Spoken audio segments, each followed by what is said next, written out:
You chat too much. She was a Canadian civil rights activist from Nova. You chat too much. You chat too much. You chat too much. Hold on. So that's You chat too much. You chat too much. Every time it comes to the crib, he games. Stop stealing. We too old for this shit, Tony. What? We're kind of going on a tangent, but I love this topic. But Welcome to the Chat2Much podcast. It's your boy Ty Rex. and your boy, Ayo. Producer Rook. And can you hear us loud and clear in this bitch? Because we was having some technical difficulties on our first go around, but we here, we live, we back, and we better. How are y'all niggas doing? Should we call this Star Wars episode? Well, they won't get it once the episode comes out and the voices are proper. You know how I feel about naming things after and not at the beginning, so. Yeah, whatever. I'm still gonna say it. Okay. Yeah. So let's just start with a little, a little update on our weeks or our days. We're shooting on a Sunday today. Why? Can we explain why? That was my bad. I had to go to a function, so I guess my aunt-in-law is the best way to say it without confusing people. But my aunt-in-law's sister had her 60th birthday, and she wanted to have a whole celebration with everybody. So I was invited to go, and then that was where I was. It was from 6 p.m. to 12 a.m., which was why we couldn't do podcasting at the Did you have fun? time. It was all right. I got to eat some food, and I was supposed to have clothes tailored for me. But what happened was I ended up going later. So what I guess I should have done is I should have gone to my uncle's house and then gotten the clothes, got changed, and then go to the function. You take any cool pics or anything? I didn't take any pictures. I was gonna show some videos, but they're just kind of trash. And then I thought about, okay, what if these people don't want to? Oh, be so we online? wasted all that time and you didn't even get the videos. We didn't waste time, Okay. I can show you guys. Did you after, see any but- relatives that you haven't seen in a while that you missed, or ones that you don't know that you met that you liked? I would say I met again. They're not they're not relatives. I wouldn't consider them a relative, but it's Because it's in-laws, yeah. yeah, long. There's a long. And your chain. mom wasn't there. No, my mom wasn't there. Who was there that you knew? My aunt, my uncle, my cousins. Oh, okay. So you still knew a good amount of people there. It Yeah, wasn't just and you were his, the odd one yeah, out. and his church members and stuff. Okay, yeah, okay, so, okay. Yeah, it was Praise the Lord. different. Yeah, definitely interesting. It was kind of funny because they were doing a whole dance thing. So the guy that was hosting, he was like, "Oh, so I want to give a shout out to the best danced, the best dancer in the whole event so far." And then he was like, "Oh, this lady. Who is this lady? What's your name, lady?" And it turned out to be my aunt. And then when he found out that she was the pastor's wife, he was like, "Oh shit." That could be awkward. Praise the Lord. Praise the Lord. Anything you want to close out about your week or anything interesting happened? Outside of that, no. Okay. How about you, Rooks? I had a stag and doe that I DJ'd yesterday, so that was pretty fun. Yo, do these stag and does make you want to get married?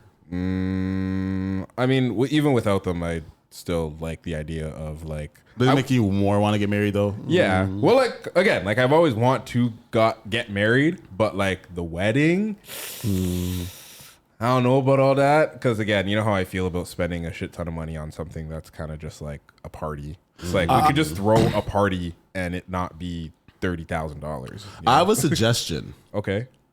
How about we should have a stag and does for divorces as well.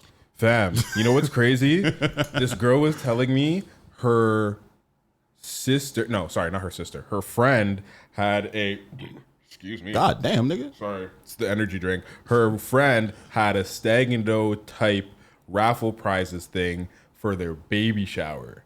So this girl said that they came up with enough funds to be able to put towards a car and to put towards a down payment for a crib. But their parents are already loaded. So it was probably one of those things where it was all right, whatever money gets raised. Rooks has a lot of white friends. Of course. But yeah, I feel like it was probably one of those things where whatever amount of money you raise, we'll add on a little bit to it. Shouldn't it be for the baby though? I thought it would go toward university funds. The baby's gonna be living in a crib. The baby's gonna be traveling in a car. So I mean, that's technically. I just feel like if you said that their parents are loaded and they're using everybody else's resources to buy them their whole life together for their baby. I think that shit's smart. I think it's smart. That's probably why their parents are loaded. I think it's smart, but exactly. I'm just feeling like if you could afford to get your I never thought like, oh, I have a baby shower. Let me just put money towards a car. Like let me get people to help me with a car. Like I never thought about that. But hey, I'll be having more babies in the future. Yeah, I like the way, you know. I like that idea. I can't lie. You know. Is there anything else on your heart for this week that happened? I think, you know what? I think I will talk about how there was a fake Instagram page that was made of me, but it was for my Finsta. So I probably should have prepared a little bit better and actually had the pictures up and shit like that. But yeah, because what happens is people will pick like your Instagram name and then they'll just put like an underscore under it, right? And then like if you have minimal amount of pictures, like they'll just literally screenshot the pictures that you already have on your Instagram and then just like put it on the same one, right? But yeah, because my Finsta is literally only one picture, literally they just took the one picture, posted it, and then like they just started like following a bunch of people that my Finsta was following and started messaging them saying that I was they're like, yo, I'm in the bin, fam. That's true. Yeah. I almost got with one of those because the person who tried to get me was actually in the bin. But then they were asking me for $20. I'm like, commissary? they're asking me for $20. I'm like, this nigga doesn't look like the type of nigga. He's not the type of nigga who would ask me for $20. You know what I'm saying? Did a little bit more research. I found out that it was a scam, but I don't feel bad for any of y'all niggas who's getting scammed out here. Facts, because they make it by those little Instagram scams and shit. They're making it too easy. So it's like, if you're falling for that, you deserve to get got. Yeah, I low-key almost got one time, but then I kind of you're Nigerian. You'd be the one gotten. Exactly. Yeah, but because I almost got twice. Once on Instagram, or the other time on WhatsApp. So the first time was there was a shorty that I had a crush on, and I was trying to chat to her like for a while. So all of a sudden, I guess her shit got hacked. So she started texting me. She was like, "Oh, I need help. Do something, this and that."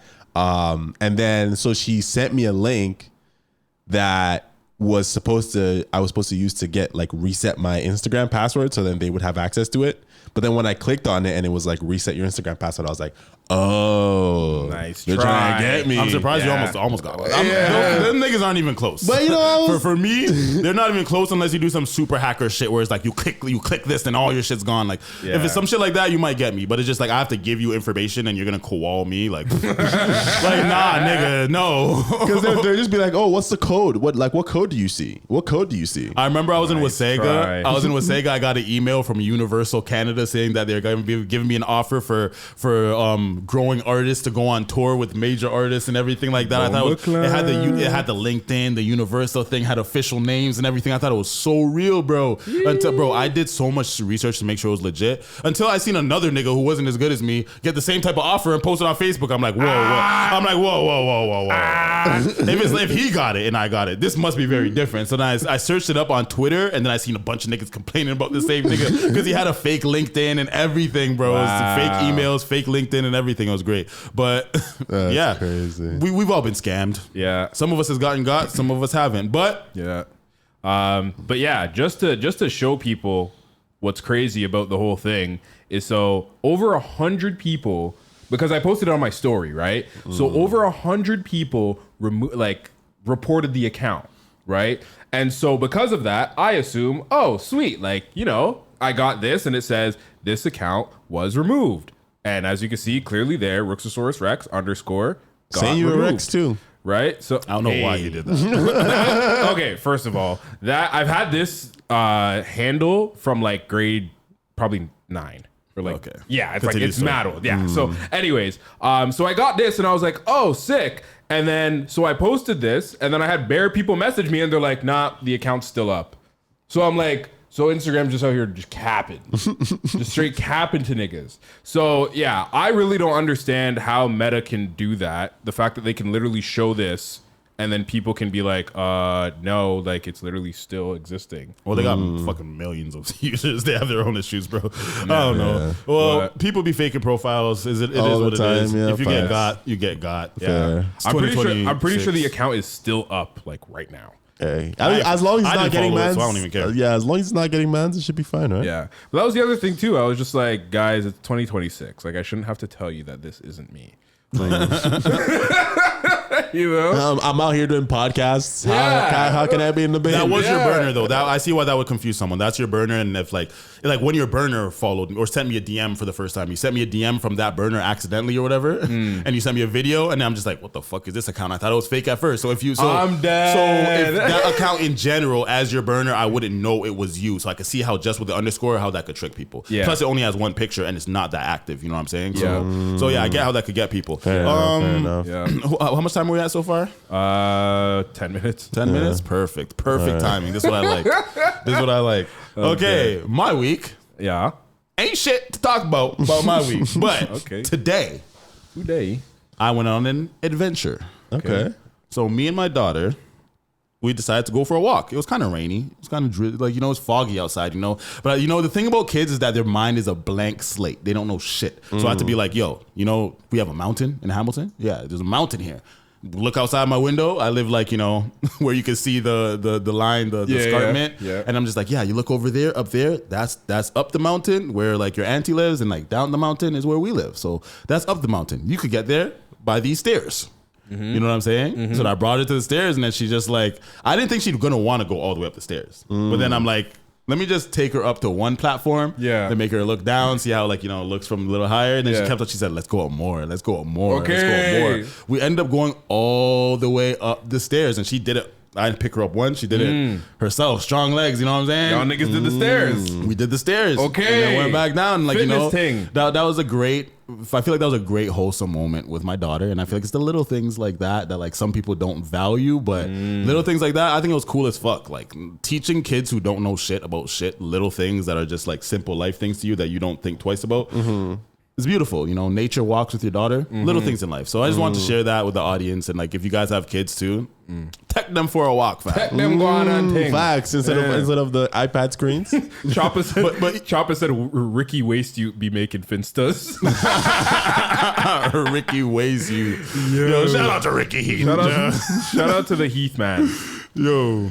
That's fucking joke. But yeah, that's all I got for my week that I really want to share. Yeah, that's Okay. adorable. That's adorable. That's fair. for sure. Yeah, you guys ready to start the show? Yeah. All right. So, we like to start off with the news. We like to start off with Wagwan right now. So, Wagwan, Wagwan. we got some news We got some news. for your head top. But before we get to news, we'd do we like got? to remind our audience to follow us on all platforms, social medias like Snapchat, social medias like TikTok, social medias like Instagram, social medias like Facebook, Yeah. and media platforms like YouTube, and media platforms like Kick, Twitch, Rumble.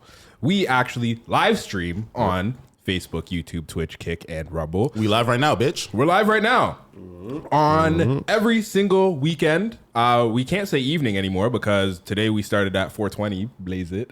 But you can also catch this audio on Amazon Music, Audible, Spotify, and Apple Podcast too as well. So make sure on all platforms you make sure you comment, make sure you subscribe, make sure you follow, and make sure you share shit with us so we can also share shit with you. Let's go. Excuse me, sorry. Jesus Christ. Can you not burp into the fucking mic, you dirtbag? Like, what the fuck? At least mine's are gonna, it's gonna be Oh, yours. wow. We almost forgot. So we bought 2 of our mics. Hey. Let's go. Yo, you know why we also need a round of applause for ourselves too? Yo, we're like 6 months into this shit. Facts. We're like half a year. This is what, our 24th episode? Yep. This is episode 24. We're half a year in, and like we've been going strong every week for 6 months. That is big, bro. I just want some niggas can't even make it past episode 1. Facts. Shout out to That's the actually facts. Because like when we were starting out, there's a podcast that some lady was doing named Chat2Much. And I used to check it out on Spotify. I think she didn't even make it This past nigga that listens to episode. other people's podcasts and not ours? No. That was at the beginning. Like she's Chat2Much. We're Chat2Much podcast. But you were listening to her? I didn't listen to it. I just saw the amount of episodes that she had, and I think she only made it to like episode 4 or some shit like that. Yo, shout out to Chat2Much. Yeah, shout out to Chat2Much. shout out to to shorty. us. Some Caribbean lady, Oh yeah, for all that's watching, if you guys need any advice, this is something I really want to do. So I give great advice. I'm a ghetto therapist. I'm the hood therapist. Everybody asks me for advice. So email us at info@chat2much.com. Yep. Yeah, email us at info@chat2much.com. And if you need advice, even if you have a funny story just to tell us, if you have something that's on your heart that happened in your life and you want to just tell us about it, then tell us about it. See? All right. So we're about to learn if we could read. Or So we're doing an activity. So technically we're not getting into Wagwan right away. We're actually going to do a little activity. About this. So the context of the activity stems from this. Let me just make sure that the volume's up. Here we go. The index card. The dogs Wait, pause it. wearing loyal. So does this seem that hard to read? No, but let it play, nigga. Okay. Exemplified and unreciprocated emotional dependency. Okay. Yeah. What's that mean? I don't know. Read the index card. The dog's unwavering loyalty, exemplified and unreciprocated emotional dependency. What does that mean? Exemplified means like, is that even a word? Read the index card. Cologne? Is it cologne? The cologne asked the choir to. Oh my fucking God. The governor's schedule. What's that mean? I don't know if I know, brother. Read the index card. Wore a silhouette of clothes that were extraordinary out somewhat gauche. I don't know that last word either. Okay. Gauche. I don't know that word. That's a premium English. That's what I was saying. So a lot of the, as you can see, That was premium English to y'all? No, for them. Oh, for them. I'm about to say, like, that shit was not premium. One thing I noticed about that is that they're just stuffing unnecessary words in there. Super unnecessary. To make it sound smart, but if you just take out the key parts of it, it's really simple. You know what I'm saying? Yeah. Like, you just got to skip the unnecessary words that just skip it. The little, big words are just little words. Yeah. Facts, because there's little words that mean the same thing. Yeah, exactly. Yeah. But essentially, the reason why I made it an activity is because a lot of the comments were saying that, like, oh, this should be a first date test. Like, every time you're arguing with someone on Instagram or online, just remember that a lot of people can't read. And I was low reading comprehension. But You know what? I can't lie. Like, if I'm talking to a shorty, one of the questions I ask is, do you read? I think it just turns me on in general, knowing that a girl is interested in reading. That's a green flag for me. You know what I'm saying? Time. But I don't go in assuming that a girl can't read, because if you really can't read and you're not good at reading, it will turn me off. Yeah. Really? Yeah. Because I was thinking, like, does it even really matter? Because, like, as long as you're, like, intelligent in some other way, you know what I mean? Like, you're reading comprehension. Oh, you can't read, but the pussy's fire. So what's gonna happen when you hand her a prenup? She's just gonna be like, "What's this?" Yeah, you finesse her ass. It's like, oh, it's so I can give you an allowance. I'm dead. Okay, so let's try this out. See if we're stupid. Okay. Yeah. Okay. So, yeah, Rex, maybe you can read this. The curators ostensibly, what the fuck? The curators' ostensibly generous donation concealed a calculated attempt to rehabilitate his tarnished reputation among the museum's patrons. That's so extra. Like, what the fuck? Mad extra. Like, but wait, what is ostensibly? Whoa, the curators ostensibly generous. So the curators generous, because you could just skip ostensibly. The curators generous donation concealed a calculated attempt to rehabilitate. So, okay, let's slow it down. The curators generous donation had a calculated attempt, so they just attempted to rehabilitate his tarnished reputation. So his reputation is tarnished amongst his museum's patrons. So his museum, so this is a guy who likes to go to a museum, and he has patrons in the museum. I don't even really know what patrons means. That's like a customer, you know what I'm saying? Okay. Yeah, I still Patreon. Like, like, this is mad fam. They're literally just saying that the man that owns the museum has a bad reputation, and he's trying to give the people money to rehabilitate that. But you're right. But what I'm saying about this is that I can see how it could be difficult because the words are there to kind of confuse you. But all I'm seeing is a bunch of unnecessary words. Because I'm the type of nigga, I will break down complex shit and put it in hood nigga terms. You know what I'm saying? I like to do that shit. So like break down complex shit and explain it to hood niggas in a hood nigga way. You know what I'm saying? So this type of shit, it doesn't really faze me because reading shit like this, you have to be aware when people are just trying to sound smart. Yeah, I try to sound smart when you have to write essays where all the characters have to be a certain level amount. It's like, oh, I'm gonna throw a bunch of unnecessary words like fucking obscenities and a bunch of different random like words to make the shit sound smart. Extra words to describe shit that doesn't really be needed. But to be honest, what's real good communication is when you can use less words to come across clearly. Yes, all this complex shit to confuse niggas and shit like that, none of it's with intent. They don't go, if you look into a law book, everything that they write is with intent because it has to be specific to the law because everything has to be, so every word is with intent. Yeah. These words aren't with intent. It's just like you're trying to sound smart. So let's do another one. Okay, so although the diplomat's reply seemed conciliatory, its careful omissions suggested a reluctance to endorse the treaty outright. I think that's pretty reasonable. That's a pretty reasonable sentence. I just the conciliatory is the one that like I don't really understand what it means. Although the diplomat's reply seemed conciliatory. Well, what does conciliatory means? Like, no.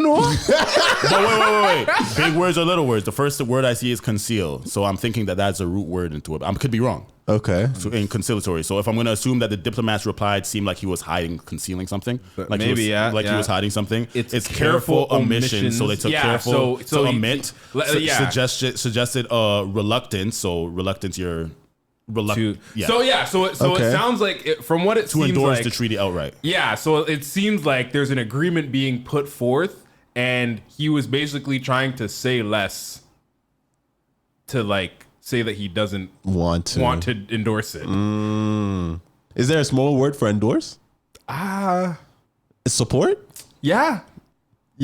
I guess. This is all things that could be said much simpler. Do we want to do another one or are we going to move on? Yeah. So what I did. One and then we're done. Yeah. So what I did after was that like I was like, okay, like you could just say, oh, do you want the answers to see what the simple word version of them would be? But so the third one is the apprentice intimidated by the alchemist's cryptic instructions mistook precaution for superstition and ruined the volatile mixture. Okay, this was very simple. Yeah, that was very straightforward. That's pretty simple. I still feel like the word choice was a little over the apprentice top, fucked up. But the apprentice, like that part makes sense because that describes the type of person that's working. They're intimidated by the alchemist's cryptic instructions. Why were the instructions cryptic? Because it's an alchemist. Okay. You mistook precaution for superstition. Think about it. You mistook precaution for so you thought that man was just bugging. No, I thought man was just bugging, but he was really just being cautious. And then I ended up buttoning up my leg. I thought man was seeing duppy. Yeah. Mistook precaution for superstition and ruined the volatile. He fucked up. It's pretty. That one's mad straightforward. I think that's pretty. I got that one on the first one because a lot of the other ones I'm focused on reading it where I'm not really taking it in until I break it down after. But that one I'm just like that one I comprehended as soon as I read it too. Yeah. So let's see what it says that if our answers were right. Okay. Let's see. Oh. Yeah. So just say yes. Just say yes. Just say yes. Okay. Yeah. Okay. Chat GPT. Choppa said I talked to a rock once for 4 years. Gotta find balance. Yo, shout out to Choppa. Yo, the museum workers' donation seemed generous, but it was really meant to improve his damaged reputation. That's basically what he said. Yeah. The diplomat's answer sounded peaceful, but what he left out showed that he was not ready to fully support the treaty. I think we got that one wrong. Kind of, yeah. I think we got that one wrong. Yeah. We're dumb. We're dumb. At least we can admit it. The apprentice did not understand the alchemist's unclear instructions, so he ignored an important warning and ruined the dangerous mixture. The apprentice fucked up. Yeah. The reason I think it's confusing, but I don't think that this is a sign of somebody's reading comprehension because they make it unnecessarily confusing by adding unnecessary words that really like. It's not necessary. You know what I'm saying? Like, but I feel like some words, like I feel like some words you just use them because like if you read a lot. So for example, you could say like, oh yeah, it felt really redundant, but you could be like, oh, it just kind of felt unnecessary. You know what I mean? And then be like, I feel like redundant. I can see how that's a good example in my opinion. It is a good example, but I do like to use the word redundant when talking about something that was like repeated. Because it's like I feel like redundant is kind of putting the words repeated unnecessarily together. That's a good way to put it. But that just says like it's a choice whether to use big words or not, or to use little words that have the same meaning. Yeah, you know what I'm saying? But I think that big words have more specifics when it comes to another big word. Nutty word. It has more specifics in terms of like exactly what it means. About. Yeah. Because like one word that like my mom kind of drilled into my head was shenanigans. I love that. Shenanigans. I still don't fully know what it means, but it just be like, stop this shenanigans. And I was like, oh. Man did it with I don't have time for shenanigans. Tomfoolery. Tomfoolery, bro. I swear to God. This is an unnecessary story. But there's this girl at my open gym. She doesn't work at the open gym that I work at. She works at the one at Pinky Lewis. So if you go to Pinky Lewis open gym, you probably know this shorty, but her sister works at this open gym. And like, they're just really nice people. You know those people who are just super bubbly? You talk to them, you're just like, wow, like you just seem happy, very nice. Like you're just very like, whoa, I want to be like you one day, but my life sucks. Well, yeah, she was just very nice, and she said some sort of saying that I just started dying at when I hear white sayings that are just so now I'm just like, yo, that's a hilarious white sayings. And then she said, really? Should I name some more off for you? She's like, how about tomfoolery? I love that one. I was dying. She started naming some other ones that I didn't even know existed. I'm just like, are these white sayings or just these are just things that you say? You know what I'm saying? But yo, shout out to that shorty, fam. I'm writing a letter to my open gym so they could get new balls, so they could get new basketballs for the open gym, because you go there, you can't shoot around with adult size balls. You see kid size balls in the adult open gym, you know what I'm saying? So I'm like, yo, give me the business cards. I'm gonna write a letter to the people, and they're like, oh, that actually might work, because they actually like really care about when people reach out with actual concerns. So I said this like 3 weeks ago, and I haven't done it yet. So I'm gonna do it today. Okay. So let's start. Wagwan right now. All right. Shout out to Alexis in the chat. Okay. Alexis had to make a new Facebook. Add that if you haven't add that. All right, so Wagwiggity Guan. Let's see. The first up, we have some sad news. Yeah, some sad news. Yeah, so we're gonna start off with some sad stuff. There's a bigger topic in this. Kind of. It's not something I want to go too long over, but there is a bigger topic in terms of missing. Oh, GG's. We can't watch it unless we log in. But like, yeah, there's a bigger topic about missing boys or missing kids, missing black boys going, I'm stupid. Kids going missing in Toronto or in Canada in general. There's apparently been a thing about kids going missing, black kids specifically. I don't know how much to put towards it being a trend, but here is a situation where we could say there is something, you know what I'm saying? Just click random shit, nigga, who cares?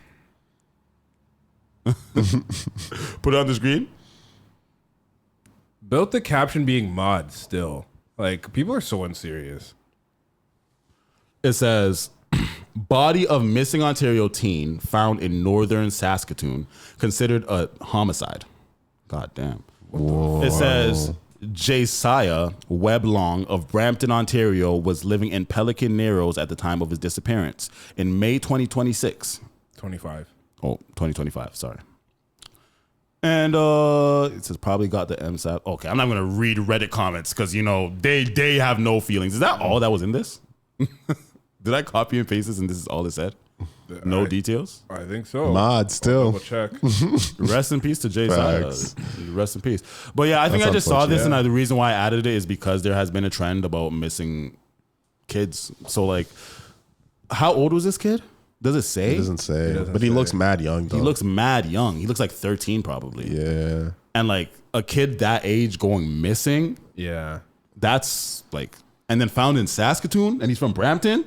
That makes me wonder, like sometimes it makes me think, like I have a little brother who could be into some shit. So I'm like, is it a kid running away to do like being mischievous, doing hood shit, running away and then falling into a bad situation? Or was this kid kidnapped and brought far away? I don't know what kind of kid it is to speak to his character. I'm not even going to put that on him because rest in peace. Facts. You know what I'm saying? I'm not going to put that on him. But I just want to be open to like, you know, the possibilities and what this conversation may bring. Yo, Rooks, what are you reading, nigga? Reddit comments. I feel like people are just like giving a bunch of different like tidbits news on like what it could be. Like they're saying like, oh, he like went out there and might have been moving work and that's all what I'm this saying. type of shit. That is a possibility. That's why I don't want to rule that out. I just like in the name of somebody passing away, I don't want to like, you know, just put that on him because who's like gonna kill a 13-year-old kid? But at the same time, there is like if he looks 13, I'm just assuming. But if he is that age or whatever, there are kids like that who's shooting other people. Yeah. You guys hear about what happened in was it Jackson? Did we already talk about that? Jackson Square? Yeah, the shooting. We talked young about that. kid? Yeah, we did talk about that. We We talked did. about that. Yeah. It's wild around here. But like, yeah, let's move on. Yeah. Okay. This nigga scrolling Rest for in days. peace, man. No, well, Rest in because peace, I didn't know like why he was dead. Like there was nothing. But the Reddit comments is all conspiracy, bro. Have you used Reddit? I like not. He's much. too cool for Reddit. Yeah, if you use Reddit, you can't say I'm too cool. For okay, Reddit. but if you It's just use like- Reddit, you know you can't take it with a grain of salt. Them niggas are gossiping in there. That is professional gossip in there. Yeah, Yeah. Reddit has no filter. Yeah, no Yeah. filter whatsoever. They're gonna tell you. They'll tell you who actually did it. You know what I'm saying? But it could be wrong. Who knows? Yeah, but can yeah. we move on, niggas? Stop Yeah. scrolling. Sorry, that's just I just found it very, very interesting because you can't just give me like a little thing. It's like, oh, someone dead, and it's just like, okay, well, I didn't what think through happened? it when I copy and pasted it. But what's more important is rest in peace to Josiah. I think Yeah. that's how you pronounce his name. Rest in rest in paradise. Okay, so I actually wanted to consider this to be waste dude of the week. So, Ottawa cop Charlene Abella released on bail after arrest for sex crimes. God so, damn. A cop with sex crimes and it's a female? and Jeez. I actually knew this person. That's why it makes it super fucked up. So the way that I even found out about this is my homegirl Lauren, shout out to Lauren Monteith. She body. shared Last it. name and everything, Super too? big body. Shout out to the Bati. Super big body. I have to shout out to the Bati separate because it's like two different identities. Alive,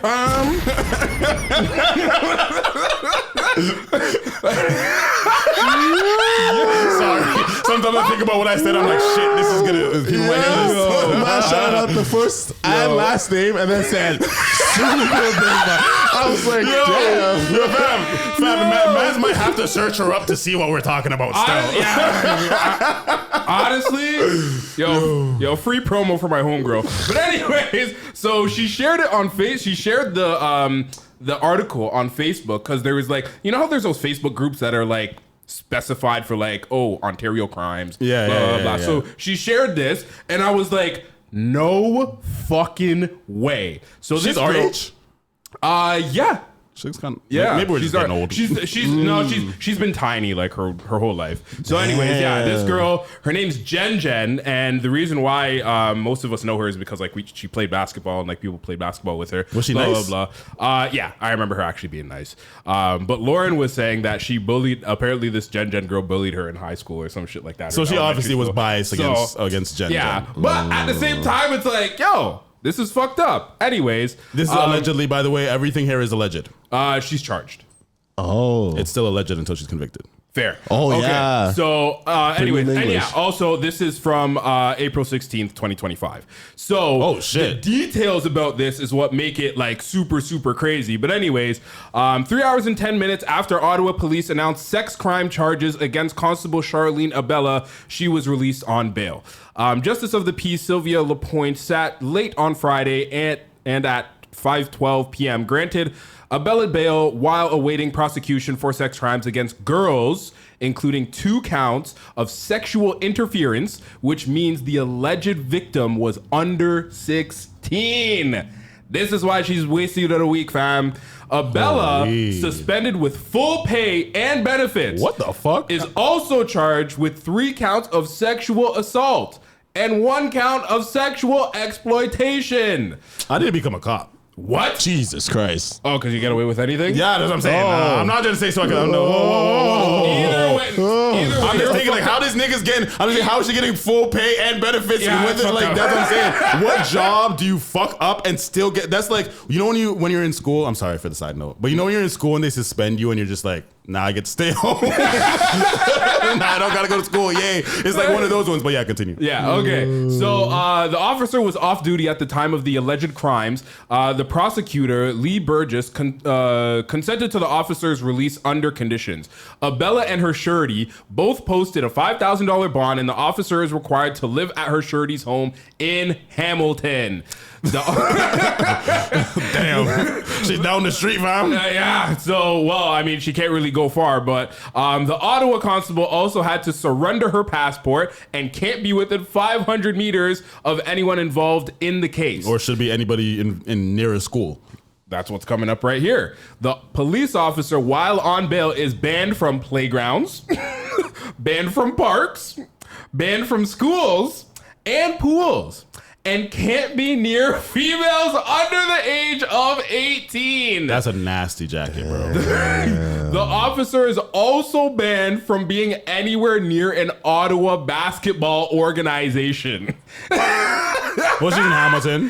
She's in Hamilton. The police department featured the officer. Oh, this is all just kind of like background about her and blah, blah, blah, blah, blah. But yeah, so that's our waste suit of the week. Wait. Let's break this down a little bit. Okay. Because what I see here is that since that she's not allowed to around anybody in any basketball organization, Ottawa basketball organization, it seems to have taken place during a basketball team, right? And she's an officer. So let's just say I'm trying to paint the picture here. You know what I'm saying? So she's an officer that, like you said, that you know that she was good at basketball and she played basketball in school, right? Right. So she continued that recreation in Ottawa, and she played in Carl. She went to Carleton. Does she have any coaching experience? I think kind of the way it goes with sports is like once you've played at university level, you generally have enough and good enough knowledge to be a coach. So I'm just wondering, was she possibly the coach of this team or was she another player on this team? Is this team a team with younger players on it?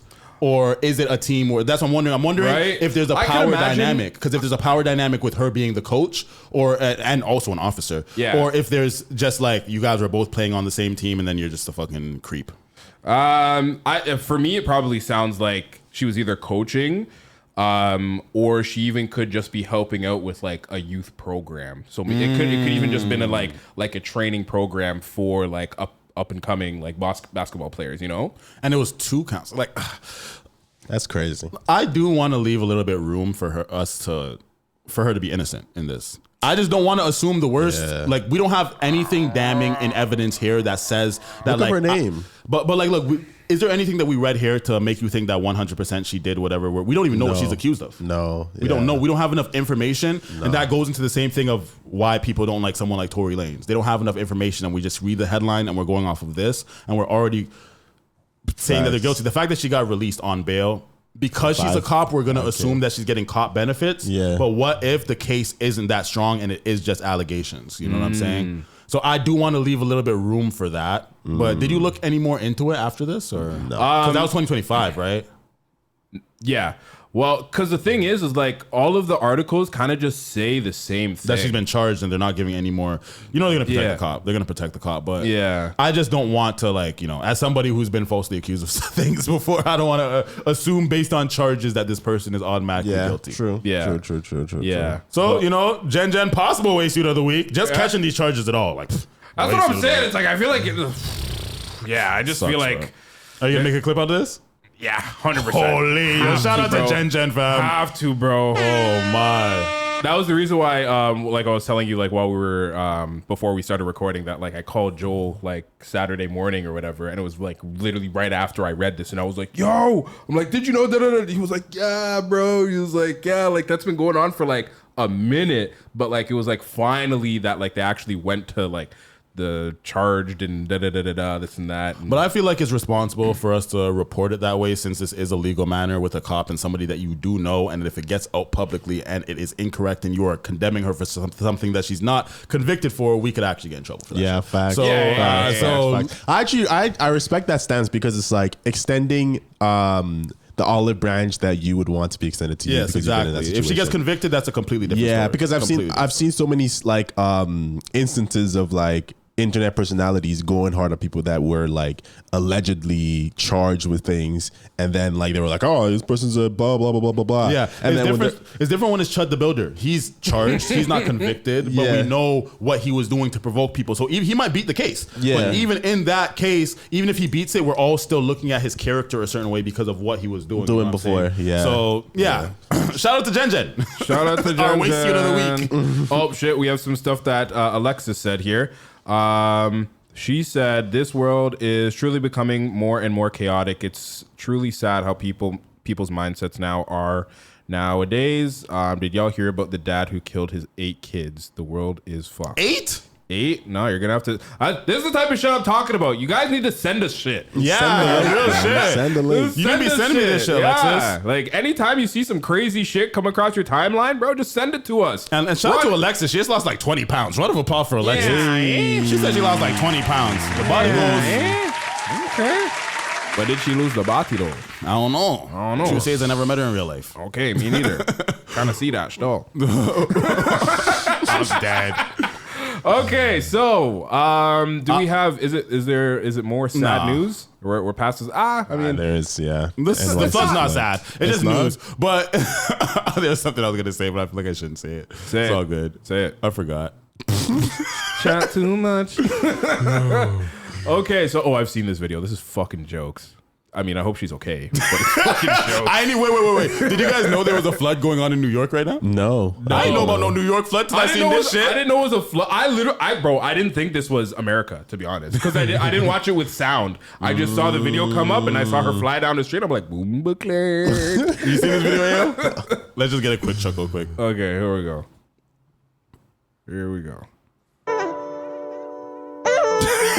Yo. The music is killing me.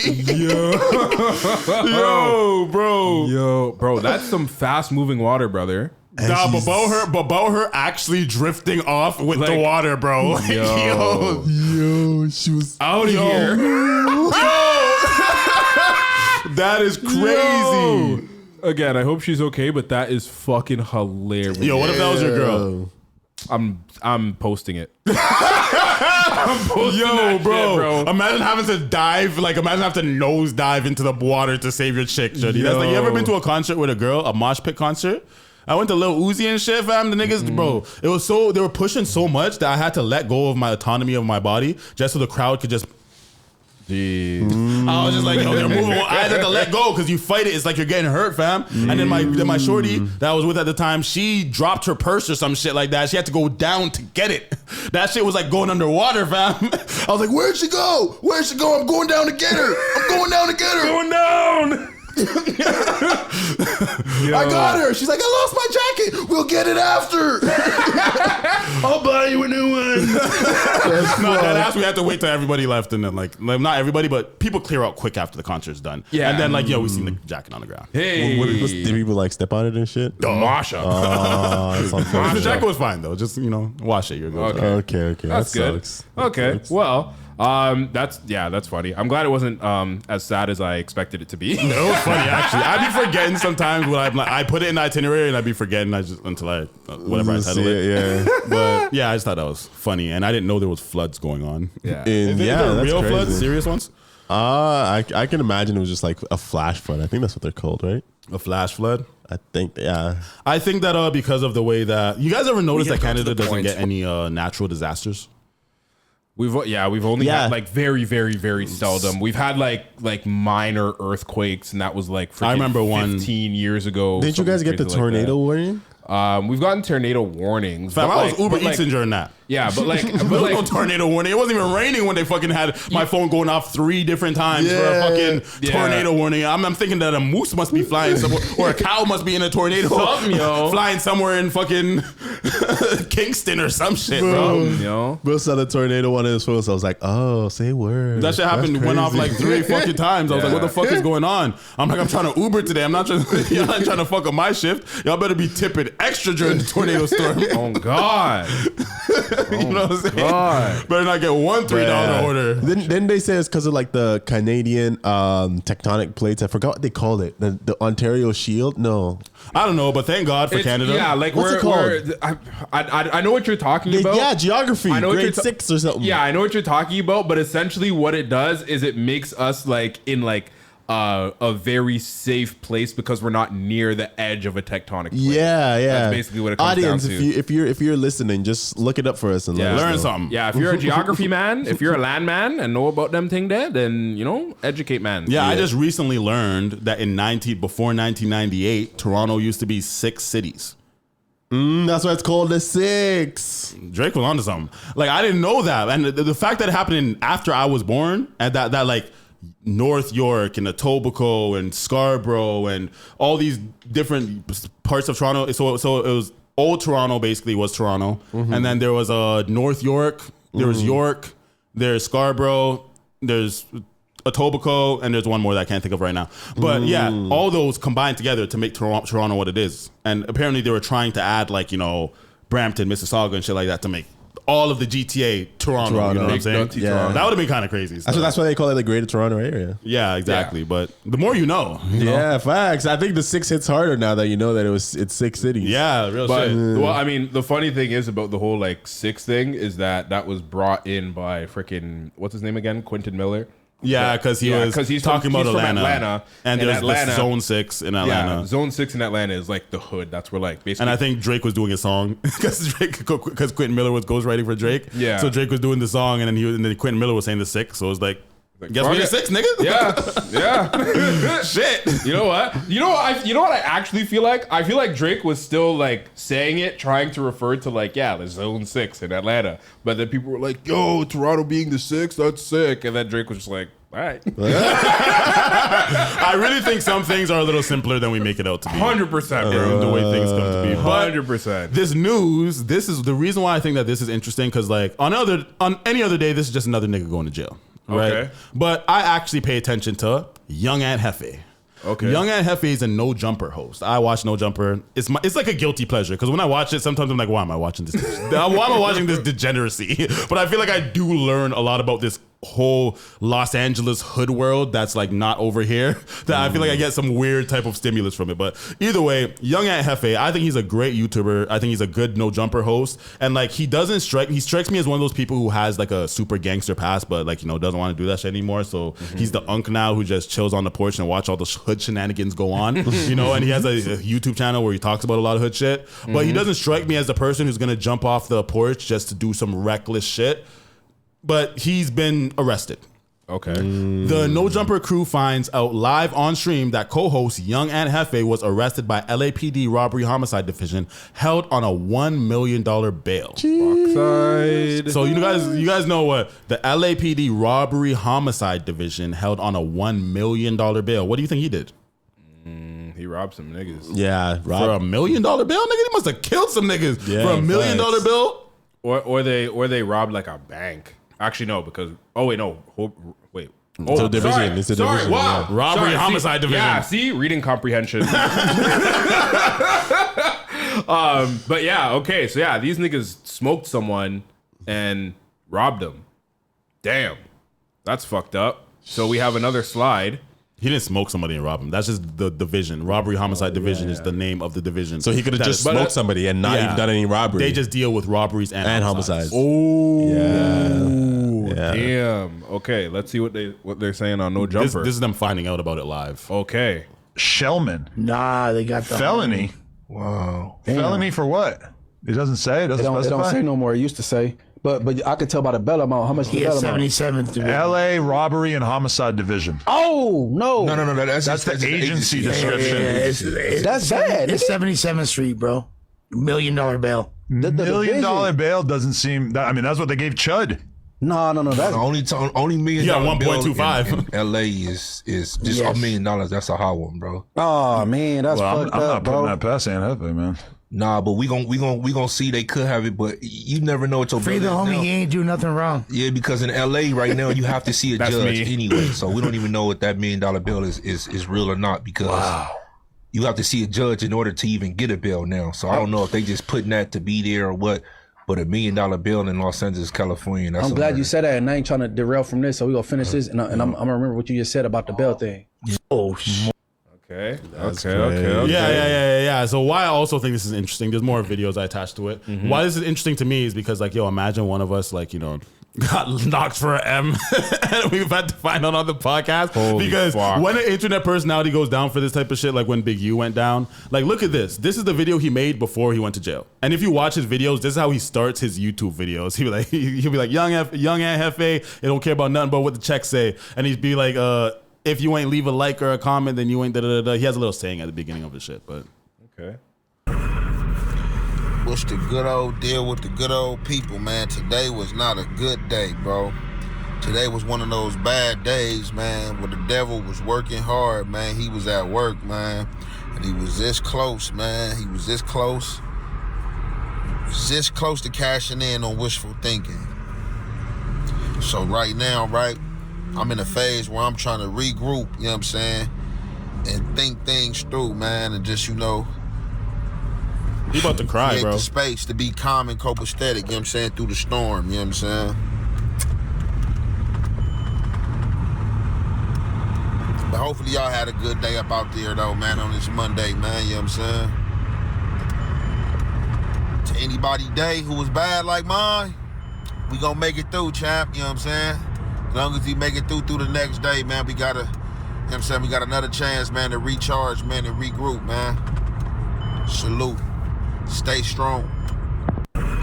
Okay. Did any of you guys feel that emotionally at all? That was a lot of pain. That was a lot of pain. Like, you could authentically feel like that was authentic. And the reason why I think is different than, like, we didn't get the feeling of like somebody who's, you're a cold-blooded murderer and like you just don't want to take accountability for your actions. Though we don't know what happened, Flacco put out some fucking fake ass news about a conspiracy about what happened, and he got it wrong at first and he tried to update it. So I'm gonna give the details of what he's accused of, but they got it wrong first in this video. The reason why I pulled up this video is because it does show that in Aunt Hefe's last YouTube video, they were showing signs of him being worried about. It looked like he knew he was gonna be picked up. So just press play quickly and you might have to pause it.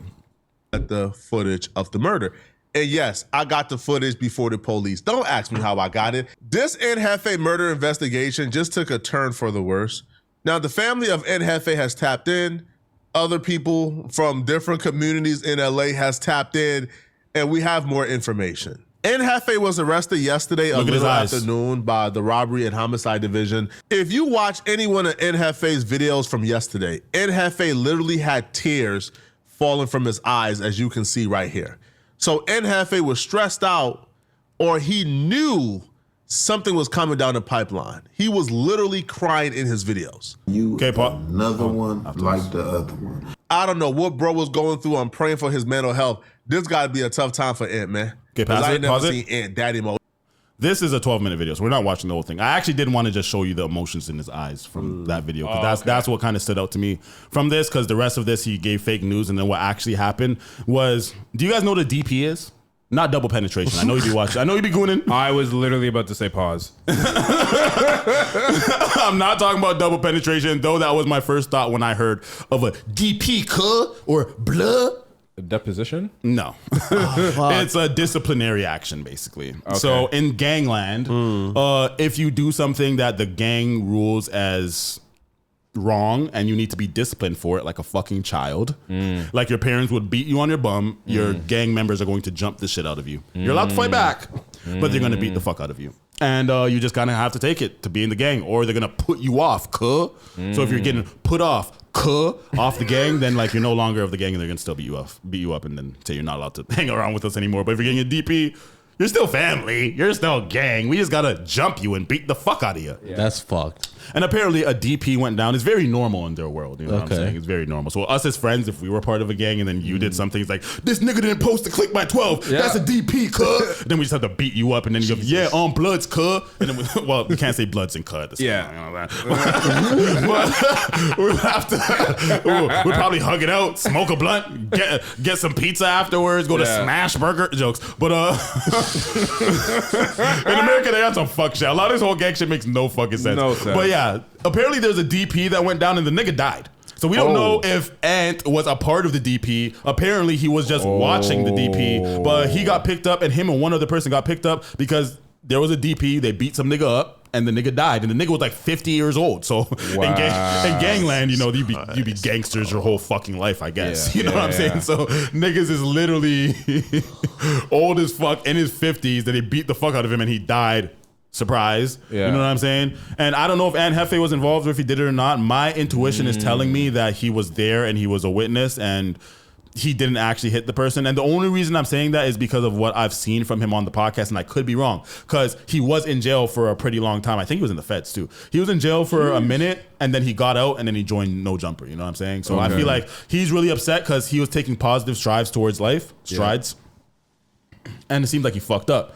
Or he did something where he can't snitch on his friends, or he just knows that he's about to be in through a roller coaster. He said, this is a bad day. Pray for anybody else who's having a bad day. It didn't seem like I fucked up, and it didn't seem like something like, yo, I did something and I regret it, and then now I'm getting accountability for it. From what I felt from him, it seems like it's a situation that I'm stuck up in. I can't tell, but I didn't do it, but I have to go sit down for a bit. That's what I got from him, and I could be completely wrong. What do you guys think? You guys don't know him at all. So, yeah, but I think from the vibe that I got from him, I like, it sounds like, because he was like, oh, the devil got really close or some shit like that. So maybe like he was close to being like physically involved, but he didn't actually like get into it. So, but he's still having a bad day because of the whole scenario.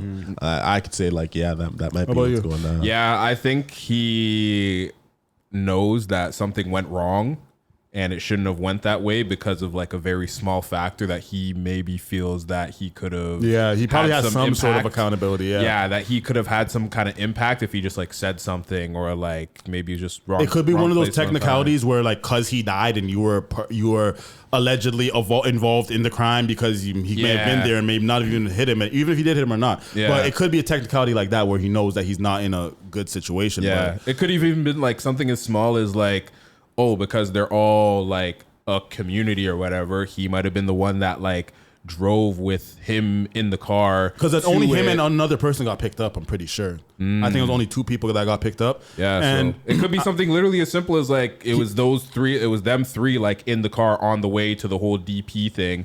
And obviously it's a civil matter amongst them, but because he was in the car driving him, or he was in the car with somebody else was driving, then it's like they're nobody's gonna snitch. They're accomplices. They're accomplice to murder. And then also, like, the thing is that we don't really know too much about the situation, so it's hard for me to say so much because everything is speculation. You know what I'm saying? I don't think that Aunt Hefe did it, but there is a high possibility that he could have possibly did it. You know what I'm saying? Threw a couple shots. You know what I'm saying? Yeah. Who knows? You know? But pray for young Aunt Hefe or not. If I mean, like if he's innocent, but I hope he beats it. Or, you know. Yeah, facts. Shout out to young Aunt Hefe. Shout out to No Jumper. If you want to get the Chat2Much podcast on, get to fly to LA. I don't know if I can go, but I'll send these 2 niggas. Facts. Alexis said, I sent Tyrell the 8 deaths, but happened a month ago. He tried to kill the mother. 1 kid survived, or 1 kid escaped. Oh, I think she did. Wow. A month ago, nigga? Yeah. She sent to you a month ago? Who knew what I was covering a month ago that we talked about? Facts. You know what I'm saying? He could have had a stacked itinerary. Yeah. How much time are we at so far? We're only at an hour. Perfect. We're at good pace today. I like this. Okay. So this was from last week. Yeah, I was going to add this last week, but this wasn't that important. I did think it was interesting, though. Okay. Interesting. So, a Seattle man who's 37 throws a rock at an endangered monk seal while visiting Maui. Residents teach him a lesson, plus local and state officials seek federal prosecution. Oh my God. Shouldn't have done it, nigga. Facts. Look at his name. Oh. That gives much more context, eh? You're like, he wasn't just throwing a rock. He was trying to kill them bitches. You were being a fucking terrorist. Real shit. So this for the people who you got that? We have to read it for the people who aren't reading the screen, our audio listeners. Okay. So it does say Iani, the monk seal, was playing with the log and was clearly not aggressive. Okay. And you see this They continue to follow her down, and then this. Oh, wow. This happened. Yeah, this large Caucasian man. What a waste you. Who tries to do that though? A grown man. I actually understand a kid trying to do that. Yeah, that might be something I might have tried as a kid. I don't know, but as a grown ass adult that was a large rock. That was not no little pebble. He was trying to kill that shit, man. You know what I'm saying? And he's lucky he missed. You know, he's with a baddie though. I know, right? I'll pipe your wife right now. So they continue to ignore us and walk away because obviously, can you put the sound on it? Sorry, I'm always just worried if it's like. When we told him this, oh fuck. Ayani laid a few yards away where it happened for 2 hours. Damn! Every time I try and pause it, fucking. Okay, police responding quickly. Skip to the next slide. Officials have confirmed this man will be federally prosecuted and that this is some of his most incriminating footage they've ever received. Yeah. You know, in a place like Hawaii, that's Maui, right? Hawaii? Yeah. But in a place like Hawaii, bro, and this is a tourist from Seattle. Oh, they're not playing that shit in a place where you know they value the land and the animals and the Yeah. Like, what the fuck? Happened in the burn zone, right in the middle of Lahaina. Hawaii looks beautiful. Damn. Bro. Okay, so I can't see that part. Was sent in from Front Street in Lahaina, in an area still deeply affected by the burn zone. The person filming says they were on a friend's family property when they noticed two tourists standing way too close to Lani, the Hawaiian monk seal. According to the person filming, they warned the man that the seal could be hurt and that bothering a Hawaiian monk seal can come with serious consequences. They say he ignored them, continued following Lani down the beach as she swam away, then threw a large rock toward her while she was in the water. So the man got a warning and then still did it. Yeah. Lani was reportedly playing with a log and did not appear aggressive. She stayed in the area for hours afterward, and NOAA reportedly sent a biologist to check on her. Mahalo to DLNR, NOAA, and MPD for responding quickly. Hawaiian monk seals are endangered and protected. Give them space. Do not crowd them, chase them, follow them, touch them, feed them, throw anything near them, or try to get close for a video. By now, we've all heard about the disturbing incident involving our beloved friend, Lani, the Hawaiian monk seal in Lahaina. Mahalo to everyone who reached out and expressed concern. Like many in our community, I was shocked by what happened.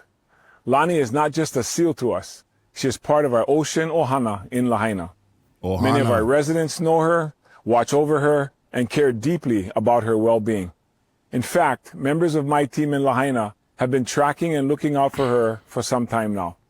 I want to mahalo everyone who stepped in, protected her, and reported this unacceptable behavior. As mayor, I not only have a responsibility to protect the people of Maui County, but also the wildlife and animals that share these islands with us. Our connection to the ocean, the land, and the creatures that call Hawaii home is part of who we are. Let me be clear. This is not the kind of visitor we welcome on Maui. I read it. We welcome respectful visitors who understand that our culture, by now... Okay. Wait. I have a question. Yes. You guys know what ohana means? No. Ohana means family. And what does that mean? And family means we stick together. I thought it means that no one gets left behind. That no one gets left. Same Wait, what is that? Is that from Fast and Furious? From Lilo and Stitch, Lilo and Stitch, bro. Oh shit, my bad. Fuck. Unreal. It's funny. Because I went to Tracy's yesterday and we were having this talk with this random person about like movies that you feel like everybody should have seen Forrest at least Gump. once. Yeah, because I was wearing my Bubba Gump hat, and the guy was like, "Yeah, I was wearing my Bubba Gump hat," and he was like, "That's one of those movies where I feel like everybody should have seen that." Yeah, you seen Forrest Gump? No, of course not. You seen Lion King? Uncultured swine. I've seen Lion King. Okay, have you seen Mean Girls?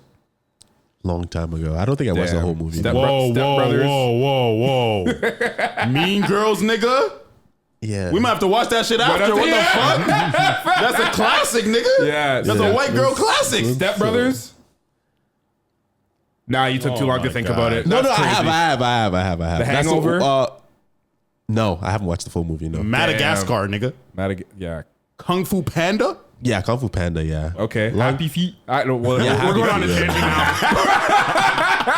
Yo, okay. I think we got the gist of what the mayor was saying. Yeah. First at 5, though. Damn, this nigga made the news too. Criminal probe. Holy fuck. Do you think that we should do this if a man was to come here from like Nigeria and then attack a duck, a goof? Yeah. A goose? I said Canadian. A Canadian goose. A Canadian goose? Yeah, we're riding for him.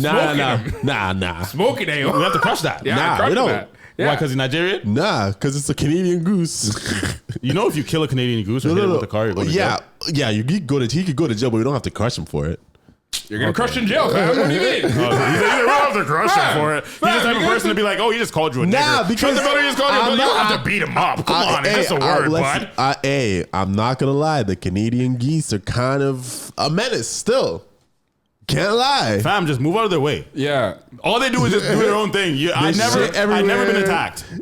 Facts. I've never been attacked. Yeah, I've never been attacked. Sometimes you never know, bro. You guys do remember that wave of like where they actually were attacking people? They were attacking people. That shit was a wild. They attack me. Shout out to them. Yeah, shout out to them. Me. They know I'm scrap. That's like the black person like to Chud. He ain't call me nigga.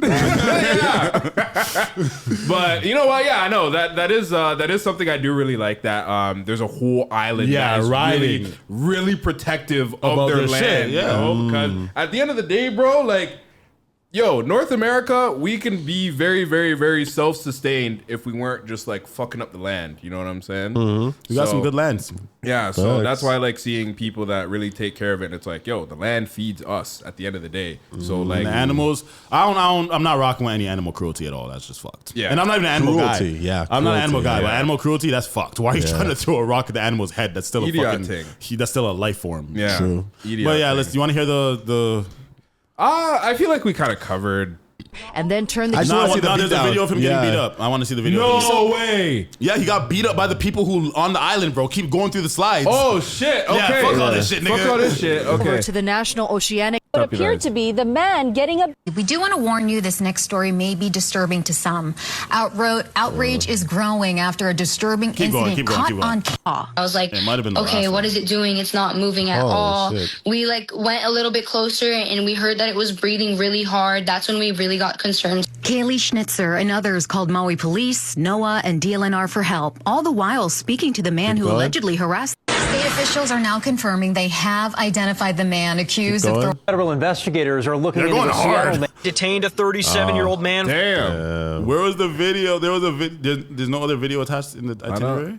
No, it's just the one. There's a video. Okay, so if y'all at home have the internet, which you are because you're watching this, look up the video. The people who lived in Hawaii they jumped the shit out of that nigga. I love that. I don't know how we missed the slide. It's somewhere in one of these just mad slides. Yeah. But just keep clicking through the slides. Maybe we'll see it. Maybe we passed it. Let me mute it. So Yeah. blasting in our face. But the nigga got crushed. Like they actually like cornered the man and they crushed him for this. Click through it.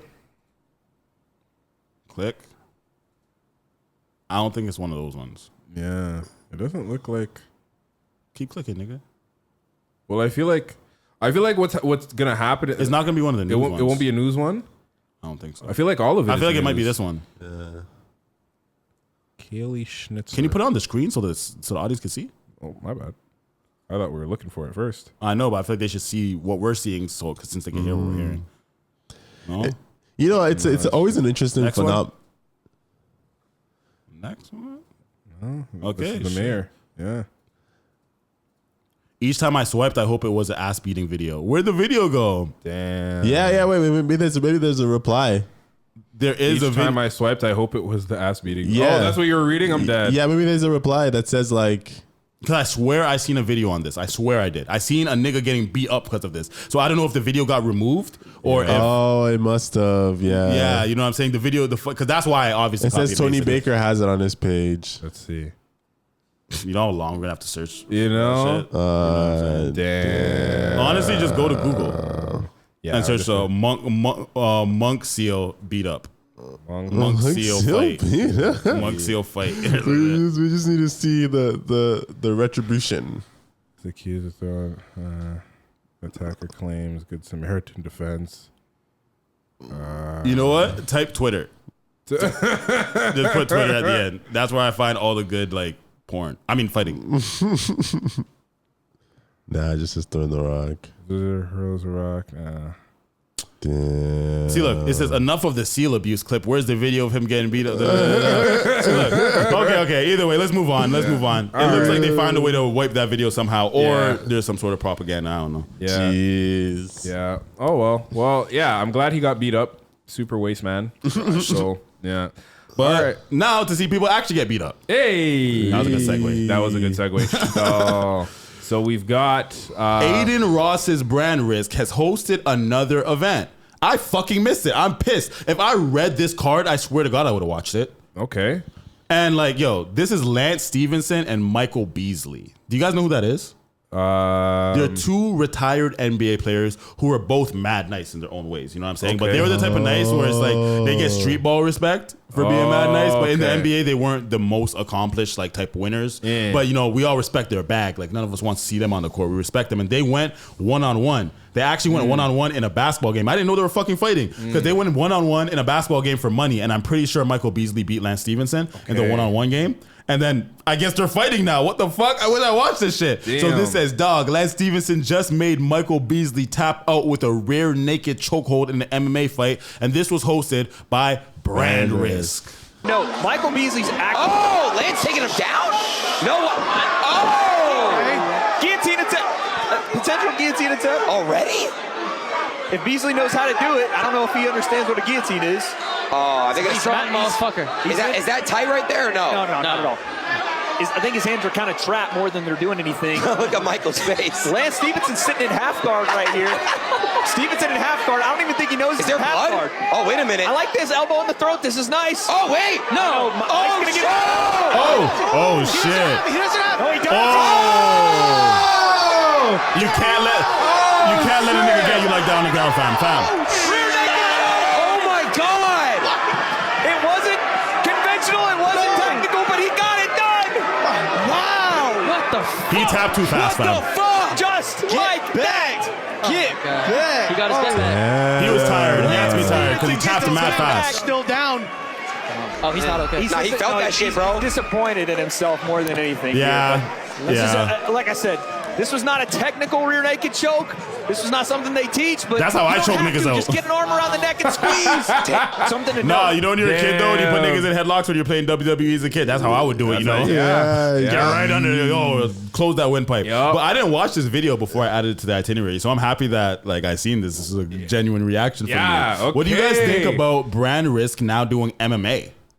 You know what, bro? Sick. Listen, I think it's sick. Yeah, it's better sick. than boxing, in my opinion. Facts. Listen. And they get paid well too. I am all for regular niggas fighting. You know, like, bro, like that is because it's like, from what you can kind of see, it's like, yes, like you have the competitiveness to be like, yeah, like I want to get at you. But then you also get to see how regular niggas fight. Like we see niggas, we see the professionals who are like, oh, I could do that type shit. But then when we see regular niggas get gassed after 1 3-minute round and shit like that, you're like, oh shit, maybe this shit isn't as easy as we think it is. Because when we see other regular niggas, these guys are 2 professional athletes. They both played in the NBA for years. You know what I'm saying? So to see that they're even doing this is interesting. But I don't even care who won. I'm pretty sure Michael Beasley won the basketball one-on-one. So if he won the basketball one and then he lost the fighting one, they're one-on-one now. What are they gonna do for to settle who's the better nigga? I guess they seem competitive against each other. Holy fuck! I gave him a Marco Polo and shit. Grounders, jugs. You know what I would like to add to this though? I do like the fact that because Michael Beasley is the light skin one, right? Yeah. So because he has this whole story of like he was on the streets and he was broke and blah blah blah blah blah this and that, and then I feel like over time of realizing like, oh right, like people know who I am. I have kind of like a name for myself, even though it's not the best. Because are you sure you're thinking of Michael Beasley? I don't know if he's broke, or did you say just streets? He wasn't he? Isn't he the basketball player that lost it all? Yeah. No. That was what's his name? That other New York nigga who was living in the projects again and shit. Are you talking about him? I'm not sure, bro. I swear it was Michael Beasley. It might have been, but there's somebody who I'm specifically thinking of. And he was literally like in the news and shit about it recently. But I don't know if Michael Beasley was like lost it all and shit. You could be right. You could be right. Let me see. Yeah, Michael Beasley lose it all. Broke. Michael Beasley broke. Type broke, nigga. Went broke. Due to financial mismanagement. Yeah, losing his multi-million-dollar earnings due to Oh, he was homeless and forced to sleep in his car. Yeah, because like that's the only reason why I know of him. There's another nigga who that happened to too, and I forgot word. his fucking name. He was drafted the same year as LeBron. I forgot his name though. Damn. But real niggas know what I'm talking about. He was in LeBron's draft class. But yeah, because I remember seeing a lot of videos of like people seeing him on their streets and like people like him going up to people's cars and like and they would be like, "Yo, like weren't you in the NBA?" If I'm like, famous, fam, you're not gonna. Da-da-da-da-da. I might not be NBA rich, but if I'm famous, I'm gonna find a way to monetize my fame, bro. That's what. Yeah. So I'm happy that he did. That's what I'm saying. Like nigga, you can play ball still. You're still nice, and you lost all your money. You better start doing some like MK or like there's certain niggas who make basketball videos of them playing. Bro, they go to different countries and they play one-on-one against mad different people and just go viral. You know how long I've known about MK going to all these different places and playing like real rough housing street ball, and then I found out he's a Toronto man. I'm like, what? A Toronto man? There's another nigga too. I forgot his name, but I be watching his videos on Instagram and shit. Is a nigga. And he be snapping. He was in the Philippines just now. He was. You know exactly what I'm talking about. Like K Showtime. Yeah. He's I've met him in person. I've got to actually watch him. I rock with him because like MK, he's entertaining. Yeah. But Showtime, K Showtime, he reminds me of a nigga that I know. Like, he reminds me of like real Toronto youth. Yeah. Like I'm like you see yourself in him. So that's why it's like I fuck with K Showtime. You know what I'm saying? But I fuck with both of them, MK and K Showtime. Yeah. But moving on. But what's the chat saying? Let's see. I don't think anybody's saying anything. Yeah, no one's really no one's really saying nothing. Okay. But that's kind of just all I wanted to say about Michael Beasley is I am happy to see that he's moved on from like being so broke and like on the streets begging for money and shit, and like now he's really actually used, because he was even on I think he was on Shay Shay Club too as well. So it's like probably got a nice bag from that, and then being on Club Shay Shay, and then being on this, he probably got a nice bag from that, and then I've just seen him more involved with internet stuff. You know what I mean? So I'm like, yo, smart. Shout out to Michael Beasley. And Lance Stevenson for choking his ass out. Yeah, shout out to Lance too. That was a sick chokehold still. What we're gonna see next though is probably like this was a cool fight, but next, did you guys see the Ray J versus? You guys both seen that? No, I didn't see the whole thing, but I saw the clip. Okay, first before we like even play the video, but you guys familiar with who Super Hot Fire is? Yeah, but I'm not a rapper. Yo, bro, he's one of the first viral people I remember. Like I remember when that rap, like the rap battle shit, whatever. Yeah. It was literally like just titled like the rap battle, and I remember watching that shit because I used to just watch rap battles on YouTube, like real URL type shit. Yeah. And then when I seen that shit, I was fucking crying. But then I felt like boom bam. I felt like they went too far though. Like I get it, they had to keep it going. It keeps on getting views, but like but I felt like it got less entertaining to me after a while. You know what I'm saying? But he was like one of those early YouTube creators that I would follow before YouTube was the way it is now. Yeah, he was one of the early people I used to actually follow. Deshaun Ra, I was follow everything he did. You know what I'm saying? So and like Ryan Higa. I don't know who that is. Damn. Yeah, is that the guy? Is that that's the He was an Asian dude. Yeah. He just made hella funny videos. Yeah, there's so many. I used to watch Spoken Reasons. You guys know who that is? No. He's like, I ain't shit yet. He used to make those videos. What the fuck? He went broke and then got money. He was on Wild 'N Out for a bit. But yeah. Okay. But, Super Hot Fire. The funny thing is about Super Hot Fire, why I like how he's the one fighting. He did a No Jumper interview not too long ago. And in that No Jumper interview, he did the first interview as Super Hot Fire and he trolled Adam the whole time and was like the same personality that he was in the rap battles. And then like he got kicked off the show and walked off. And then the next day they uploaded an interview of Deshaun Ra. So he came and he started acting normal and did an actual normal interview. It was actually so funny to me. I love that, bro. Because it was two separate interviews, but he plays in his character so well that I believe that he activates his personality for Super Hot Fire when he does these fights. Yeah. So when he fought in his last brand risk, the same one as Blueface, he fought versus some huge fucking racist guy, some huge white racist guy, and I think he should have won that one, but it was close, and they ruled that he lost, and it was boxing, and it was a guy who was way bigger than him. You know what I'm saying? But you could tell the way he's fighting, it's like he's using the willpower of he's like a character. You know what I'm saying? It's not like a rational, reasonable person. It's like he's trying to act like he's Super Hot Fire and not Deshaun Ra. That may have been long-winded, but I think it's necessary for you guys to see this when you see how he's fighting, because Ray J, he's looking like me out there. I'm not gonna lie. Body wise, I wouldn't want to personally go out there looking like that. I think these niggas should train more, bro. They should really diet up, train before you get in the fucking ring. What's wrong with you? These are just 2 unks. 2 unks after a barbecue. Yeah, look at these niggas, bro. Pudgy as hell. Okay, let's see what I got. Oh, he's... Yeah. You see how he just attacking him? Oh, shit. Okay. All right, you want me to say he was fucking around. Right, left. Okay. So he was just talking shit. Okay. Oh, wow. He was playing, I told you. I think he's doing this for like... I felt it. Oh my God.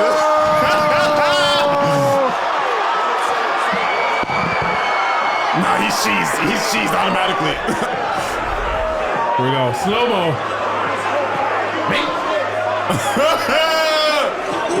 Oh my God, bro. One more time. That's a Coco. That's a Coco right there. That's a Coco right there. Coco.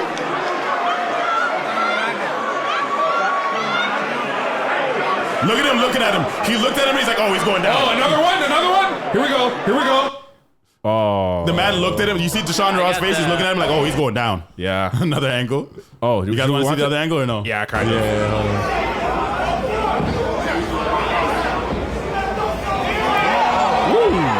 I rate that. Attack that nigga, bro. Muhammad Ali stats.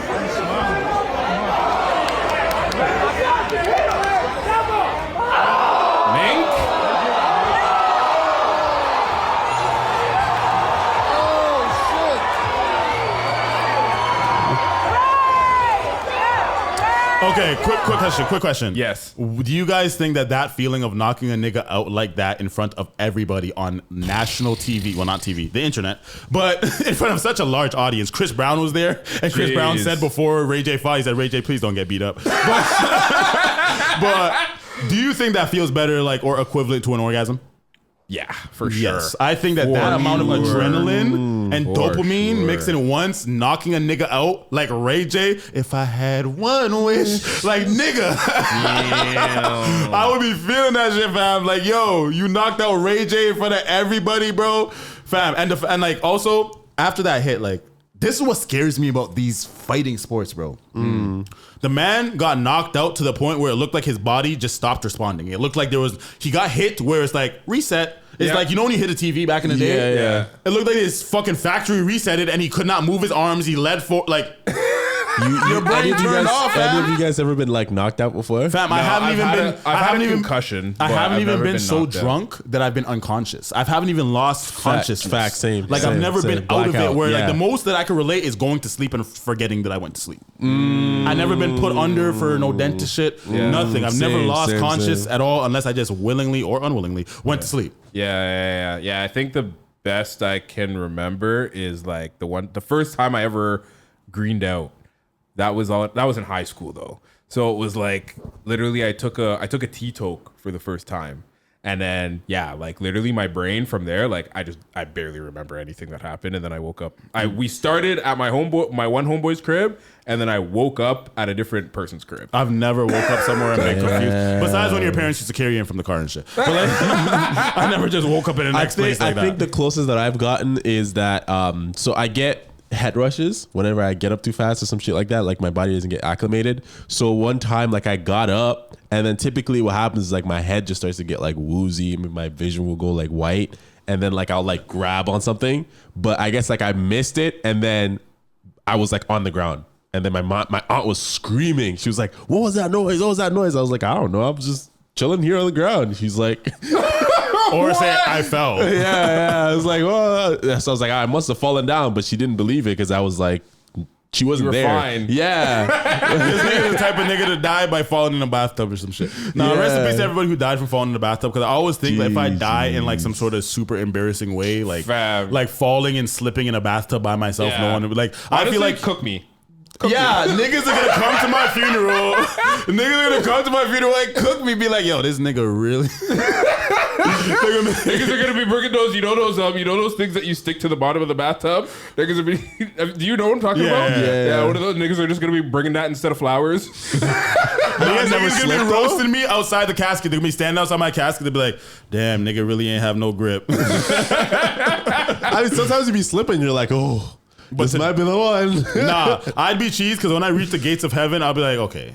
To God, I'll be like, yo, I died? Really? Like, I'd be cheese, bro. But let's watch the rest of this fight or the rest of the clips from the fight. I think it's just different, angles. Yeah, I think it's just different angles. Okay, there's another things that I posted. Okay. That in the itinerary for it. Oh, after KO. Okay. Yeah. Okay, let's see. Wait, this. isn't Ray J like Pause it. sick or something? He said that nigga said that he was gonna die. He had 4 weeks to live, or 3 months to live, or some shit like that. I don't believe anything Ray J said. So it's like, I don't like. I took that shit with a grain of salt when it happened. I didn't even notice. I didn't even add it to the shit. Like, like I don't care when Ray J says some bullshit that nobody else is substantiating. Okay, here we go. Ray J confirmed brand risk is rigged and that he lost money after getting knocked out by Super Hot Fire. Okay, why isn't there like? Cause Facebook is glitch. Refresh. I did refresh it. Wait, last time we got to work, didn't we? Yeah. Just go again. Wait, just turn it no, mute and unmute. See if that works. Stunned. Oh, there we go. Yo, I thought we had a plan. Nah, rewind it. You have to hear what Ben the Don said to him, fam. You have to hear the question that Ben the Don said to him. Oh, I hope it doesn't rock up again. Fam, you should be able to rewind it from the bottom. You can't. Oh, you can. Yes, you can. It's just because I can't see it on the screen. Technical difficulties. Holy fuck. Bro. Haircut and then came in. All right. Okay, let's go. Him, you don't deserve to talk to him. What the fuck was that? You done got a good ass haircut and then came in and got stunned. Yo, I thought we had a plan.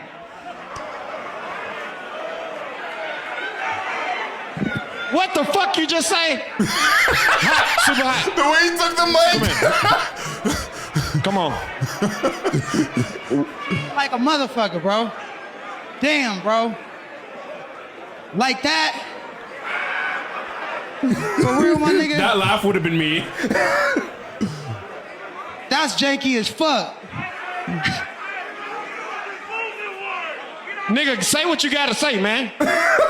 If you look closely, he has a cocoa on his forehead. Because I don't want to get nobody in trouble, but damn, my nigga. Nigga, we took a L tonight. No, we didn't take shit. Your ass was over here. You want me to show you what you did? Where was y'all at? You were somewhere around this rain bed sign, and he took one punch. Hey, what? Ray J, this is professional, man. You can't just do what the fuck. I gotta talk to the nigga about. Y'all talk backstage. I would have swung at Ben. I would have been so mad. Come here. Super. That's the money we lost. Nigga. We didn't think you was gonna win. So how y'all lost money? Wow. Hey, I ain't gonna. That's a good method though. If I got my ass knocked out, I'd be like, nigga, you fucked up. Look at that. I can't see it, my nigga. You got one of them cartoon lumps. Yo. Super hot. I would swung at that nigga. Yo, I'm not gonna swung at that nigga. Imagine, what is that? What is that? Imagine you got one of them cartoon lumps. Holy fuck. Honestly, I would be just like Ben. You can't give me a job like that. A nigga like me, bro. You cannot give me a job like that, fam. I'm getting beat up. Holy frick. Ben is probably like other than, I don't watch a lot of Drewski's stuff except for when he has something that goes super viral. But like Ben is probably one of my favorite new entertainers. I think he's funnier than Drewski naturally. To like be honest, just doing regular things. To be honest, yeah, because like all of his stuff, it's like authentically just him being himself. Yeah, and it's all just like stuff that's been like clipped of him, like while he's live streaming. Drewski's just like he has good ideas. And really good ideas, really good execution, and you know what I mean. He's more of like he's more skit guy. But the funny thing is too is like I learned about Ben from his skits, and his skits are mad funny. Like he has one where it's like your first time paying for coochie, and this nigga sits down on the bed. He's like, you do a military discount. that reminds me of CJ. Yo, when CJ came, Rooks has a cousin that lives in the States. When this nigga came here, first of all, he was asking everywhere if they have a military discount. This is a different country. It's not the same military, brother. But when we were in Niagara, I get it. When he seen, the thing that killed me is when he seen the difference of the after-tax price here. Because I'm guessing the prices there, they don't have as much taxes as us. So they seen that this ended up, you're paying something $10, ends up like $13. He's like, what the fuck? The look of confusion on his face made me realize that we are in a fucked situation. I think that in Canada that our taxes are mad high. I did not know that in other places that, especially in certain states in the States, certain states in the United States of America, that they have lower taxes than us. I'm pretty sure that most states. I think it's like, I think when I was in Maryland, it was like 5%. Yeah, I watched a video on Canada saying that. Yeah, the highest is California, where it's 7.5. What the fuck? 7.25, but areas like when add on. Okay. Yeah. You didn't even read it out loud, so they don't even know the audience. I'm sorry. So I looked up to see what state has. Put it on the screen, please. Okay. Damn. Fuck. I said please. But yeah, I'm looking up what state in the U.S. has the highest like product taxes when you go to the store and buy shit. Sales tax. Sales tax. That's probably what I should have typed in. Sales tax. It says sales tax right there. You don't have to delete it. Okay. Sick. See, that's reading comprehension. Because sales tax is calculated at the state, county, and city levels. I didn't know that they do it that way. Rates vary widely by location. State rate, California has the highest statewide baseline rate at 7.25%. So think about that versus ours. Wait, but there's combined state and local rate, it'll go up. So sometimes it depends on your city. So when local add-ons are included, areas like Chicago are 10.25%, Long Beach 10.25%, but it's still lower than our 13%. 13%. Ours is 13%. So yeah, that was was some places they have zero. I'm pretty sure they have zero sales tax in some places. In the States? Yeah. I'm pretty sure in Philadelphia, likely, my boy said that he had no sales tax when he went there. Yeah. And which I watched a video that said that in Canada, we don't understand how bad that we have it because we're just living. Yeah. But when you take it in, I heard that living in Canada is like living with the prices of California, but living in the poorest state in America. So it's like living with the highest taxes, but also having the houses and everything, because it's mad hard to buy a house here and everything. But having all the houses and the expenses of groceries and everything is like living in the worst state, but the most expensive state. Yeah. You know what I'm saying? We're actually fucked. That's fucked. We're super cooked. Yeah, we should look into more politics shit because we need to vote. Because we don't know how bad we really have it until we start learning about shit. Bro, I think my first indication of how bad we have it here was when I went to Alberta. I think I told you guys about this, but in Alberta they don't have any provincial tax. So it's like 5% or something super duper low. So it's like you'll get an $80 bill and the tax on it will be like $3. And we have everybody in Southern Ontario, everybody from most people in the country is over here. So that means that everybody is paying all those taxes. Yeah. You know what I'm saying? Like the government's eating. And the fact that our streets are still mosh up after paying all those taxes makes no sense. No fucking sense. Anyways, I saw an Abner Preach video about that, but it was Montreal. Like it was Quebec is different. Yeah, Quebec is different. Like their roads are straight mosh up. Well, that one guy had to start doing a whole kind of charity thing about it, where you go out and just start fixing potholes without anybody paying him, and they try to sue him and shit. Yeah. Honestly, a nigga, cheesed a pothole must have fucked up your shit for you to be like, fuck this shit, I'm going out there, I'm dealing with this shit. This pothole's never gonna get me again, I'll make sure of it. You know what I'm saying? I rate that, fam. That's like saying, I don't like something, I'm gonna change it. Yeah. You know what I'm saying? Activists. That's what I'm talking about. Okay. So coming off the backs of our going viral clip right now on Facebook. It's going viral on Facebook. Instagram is doing pretty normal, but Meta, it has the combined stats. What are we at right now? Let me see. Let's check the stats, nigga. It is at, hold on, refresh. I think the 38,000. 38,000 views. I think the comment ratio is the biggest thing for me. And it has, on Facebook, it has over 500 comments, I'm pretty sure. Yeah, it's crazy. It's at 540. Crazy. Yeah. You know, shout out to everybody who's supporting us. But I'd like to point out that they are majority racist white people. Who are saying George Floyd was a criminal who deserved to die. And I'm just like, damn, that's not the message I was trying to put out. But this shows you, as we grow, the lessons of growth is the power that we wield with our voices and the audiences that we do attract, whether we are saying the right or wrong thing. Clearly just picking a side. Yeah. I think that we galvanize voices for certain things. Because when we did the Iran thing, we got a bunch of Iranians and the comments going crazy on that one too. It's still coming in. And then for this one, we see the racist white people who standing up for comedy. They're they're really like they're agreeing with us, but it doesn't feel that good because they're dissing our friend, our friend of the show, Anik.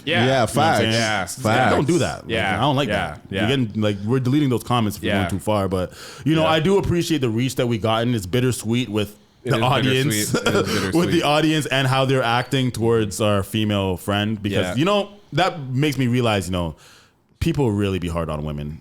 I don't ever see anybody that hard on us. No, where they're not posting pictures and No, they're extra. You know what I'm saying? Yeah. But we also haven't had like a whole section of just racist comments. Because if it was just us three and Anik wasn't in it, I don't know. Maybe they would have something to say about how us raggedy ass Negroes. Well, actually no, because we all like agreed with each other. They're literally only angry with her because she disagreed. Yeah. She didn't really say anything wrong or offensive. No, I think she kept her stance without offending people. So I think she did a good job. And she's good luck. She's got her.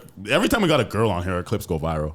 Need more women. Iran, we got Aaron for Iran. Yeah. Well, maybe that's a little Aaron, Iran. I don't know. Hey. We got Aaron for Iran. We got Neek for the comedy one for the roast. And the only other video that went viral was kind of viral was the TikTok one. The 304. That was at over 100K. 100K. So we got two clips over 100K. This one looks like it's gonna reach 100K at this rate. Yeah. So like, shout out to us. Round of applause. Shout out Chat2Much. Follow us on all platforms. That is 3 different platforms. One was on TikTok, one was on Instagram, and one was on Facebook. We're growing everywhere. We need to crack that YouTube, because the YouTube would be nice, bro. It'll boost our monetization, like our road to monetization, real quick. So you guys should follow us so we could get, or subscribe to us so we could get monetized faster and make some money. Exactly. So after the last roast, Chelsea Handler calls out Tony Hinchcliffe and Shane Gillis for their jokes at the Kevin Hart roast. They're racist, they're bigots, and they're sexist. Like, what were they going to say about me? They couldn't say anything other than that I'm a whore or my age. I think that was the other thing that they went in. And you're like, well, okay. Those aren't jokes. That's not clever writing. And I knew they would be lazy because they do that for a living. And I knew enough about like Tony Hinchcliffe and Shane and their backgrounds. I had ex-girlfriends blowing up my DMs that had dated Shane and were telling me stuff about him. So based on that, I was like, oh, these guys are pretty bad. So you had something on him that you could have. Tell us now. What shit, Shane? It's just everything we know, that they're racist, that they're bigots, that they're sexist, that they think they're like invincible, that they've been canceled for being like, Shane got fired from SNL, but then was on SNL. Years later. So he got fired. So what happened in between those two events? So he believes, this is per one of his exes, that he's invincible. He's like, doesn't matter. I can say anything I want. Yeah. Do you think that now a lot of like white comics, they feel as though that they can say something racist and it's going to further their career? Well, yeah, they're going to get in with that group of like Roganites and that Austin group of Joe Rogan and all of those guys. And I just, like, that's their MO. Even some girl comics have started to do it, to be like in with that group. Yeah. Yeah. So it's like they say this racist. Yeah, because I'm starting to feel that. I'm starting to feel like it's this thing that a lot of white comics are doing, and there's this group of them that's like they saying things and people, they get famous and then people get on their ass, but then there's another group going, hey, well, you're cool with us for saying what you say. Yeah. Now that's they true. become super rich and famous and they sell out. I think it's a long clip. We don't have to watch the whole thing. And it's like, I don't think anybody should be paying attention to that because, it's not happening like that on the other end. But they're becoming famous over this shit. Right? Yeah, for sure. So that's crazy. So with this whole, so did you feel, I mean, did you like the shit they were saying up there though? Like what? They were roasting her. I mean, it was ick. It was gross. I don't find those jokes to be funny. Jokes about lynching black people or lynching is not a joke. That's worse than rape. Like, you're not joking about rape, are you? Are you saying, I'm going to go rape you? You know you can't do that, but you can say lynching? Like, I find that to be, I don't know. You know, people are like, it's a roast, you go.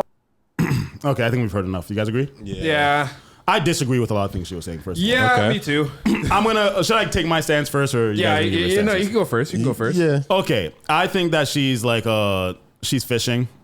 She's seen the controversy that it was getting from the communities, and she's doing the thing where it's just like everybody's saying this, so let me go out against this, against everybody at the roast to go on the backs of everybody else who's going against the people at the roast. First of all, you were there at the time. You supported the roast by being there and being a part of the roast, so you're supporting that culture. Second of all, you laughed at a lot of jokes. I was watching you to see. I was watching lots of faces. She was laughing at all the jokes at her. She was laughing at all the death jokes, lynching jokes. She was making faces. Whether she was, maybe there's some that she didn't find tasteful. But I feel like this is kind of performative because she probably doesn't like those people because she has those assumptions about them. And yeah, overall, I'm still on the side of if it's funny, it's funny. So the lynching thing and the whole thing, like, you can't make a rape joke because it's not funny. So many people have done that. Yes, they have done it, and so many people have done that. Yeah, bro. Dave Chappelle has a joke about I forgot it was it like a homeless person? Is it something about he rapes but he saves or some shit like that? Holy fuck! You know what I'm saying? He rapes but he saves. But I forgot exactly what it was. But I remember finding a joke that revolves around rape funny. I remember laughing at that lynching joke because Kevin Hart is fucking black and short, and him being lynched on a fucking short ass tree is fucking funny, bro. It's funny. Like, even rethinking about it is just the concept of it. That is a genius joke. I understand if jokes not landing well, how it could be taken the wrong way, but I'm not just gonna be like, oh, we can't make racist jokes no more. Racist jokes are the best jokes. Every race loves racist jokes. So many different races too. Bro, we love racist jokes. We don't like them. We love them. We love when black people say racist shit about black people. When it's coming from a black person, we love those jokes, bro. We love when a black person does a white person voice pretending to be racist. Yes. You know what I'm saying? 100%. We love that shit. You know what I'm saying? 100%. If we're going to take race jokes out of joking, then I don't want to see comedy, nigga. That's the jokes that I fell in love with. You know what I'm saying? Because it's just like, it's funny because it's kind of true a little bit. You know what I'm saying? Like, that's just funny, you know? Exactly. And I just don't like the angle that she took to be a part of it and then just shit on it afterwards and just be like, this was all like, I just feel like it's performative because you're singling out a cause that I feel like, okay, these people are enraged at this group, at these people who, obviously, Tony Hinchcliffe, I don't know anything about him. He could be racist. Shane Gillis could be racist. I don't know much about him, but honestly, Shane Gillis does not give me racist vibes. No, facts. But these niggas can be racist. But I personally don't feel like from that special is a place to be offended. If you feel like they were racist before, why did you agree to be on the special? Yeah, and I also feel like there's different types of racist. You know what I mean? Yeah. Like there's harmful racists, and then they're just like Like I think that like well what she's saying, I'm okay, I'm not gonna completely invalidate her. She had some good points. She did have some good points about people telling those jokes to galvanize that fan base. I just think that she's doing the opposite in order to galvanize the Shade Room fan base. You know what I'm saying? What someone like Tony Hinchcliffe probably does is galvanize the Joe Rogan, the Trump, the MAGAs. You know what I'm saying? Like they get that fan base and they galvanize those things. But as you can see, what we just did with the roast, we galvanized that fan base by accident. That's what I was about to say, because when we were talking about that, I was gonna make that point. It's like, it's kind of interesting that you see how people grow, because for example, like the Myrons, the what's his face? Chud the Builders, like those guys, I feel like part of them, they don't necessarily agree with a lot of things that they're saying, but it's like it's galvanizing. They say it because if they don't, their audience starts to fracturize and then they start to lose the money, and then that's basically what grifting is actually. Yeah, it's grifting. Yeah, because like even with that's the word I was looking for. Yeah, it's grifting because even with Mark, like the guys that he was telling us to watch for the flat Earth stuff, I noticed it as soon as I started watching watching them, I was like, oh, like these guys are just saying bullshit for the sake of it. Yeah. You know what I mean? I remember you talking about that. Yeah, like it was like Flat Earth Dave or some shit. As soon as I watched him, I was like, oh, this guy's just saying bullshit for the sake of it. And I was like, oh, okay, that's what grifting is. These niggas are just grifting. So yeah, I could see that. Yeah, and I could see like to not invalidate her point completely. I just feel like if you think that if they're racist and they're bigots and they're sexist, I believe that you have the right to believe that, and I don't know them well enough to make that judgment on them. Yeah. But if you do believe that prior, then why would you do a roast with them? Why would you agree to be on a roast with them? This is not something that you could even turn into like let me just turn into some rightful cause. No, y'all are saying the worst possible shit you could say to human beings, bro. You guys are trying to break someone's spirit. And it's like near, you can't tell me, saying? and it's like you can't tell me that you didn't know that like this is what roasts were about. She's a comedian. That's what I mean. She's funny herself. Yeah, she was hilarious. You know what I'm saying? Yeah. She's funny herself, and I get it. But like, if that's not your types of jokes, sure. But that to me is like it's like me being a gangster rapper or a drill rapper, and then dissing like conscious rappers. Like, bro, we're both rappers. We both do the art form, even though it's different content. Yeah. We're both part of the same art form, you know what I'm saying? So I feel like we should respect each other as comedians. And if that's not your style of comedy, then give up the bag and don't be in roast. You know what I'm saying? Yeah. You know what's also hilarious too is the fact that she was talking about like, oh well, like all they said about me was that I'm a whore. And they had a lot of whore jokes. Yeah, I'm a and whore. old jokes. But it's like what she's basically standing for is limiting the scope of what people can make jokes about. And Exactly. if you do that, all that you get is the same fucking jokes. Like if they weren't allowed to say any racist jokes about Kevin Hart, all that you would hear is, oh yeah, you're short. Oh, your moves are bad. That leads into my other point. No matter what what I don't like is that everybody is targeting the short and black jokes.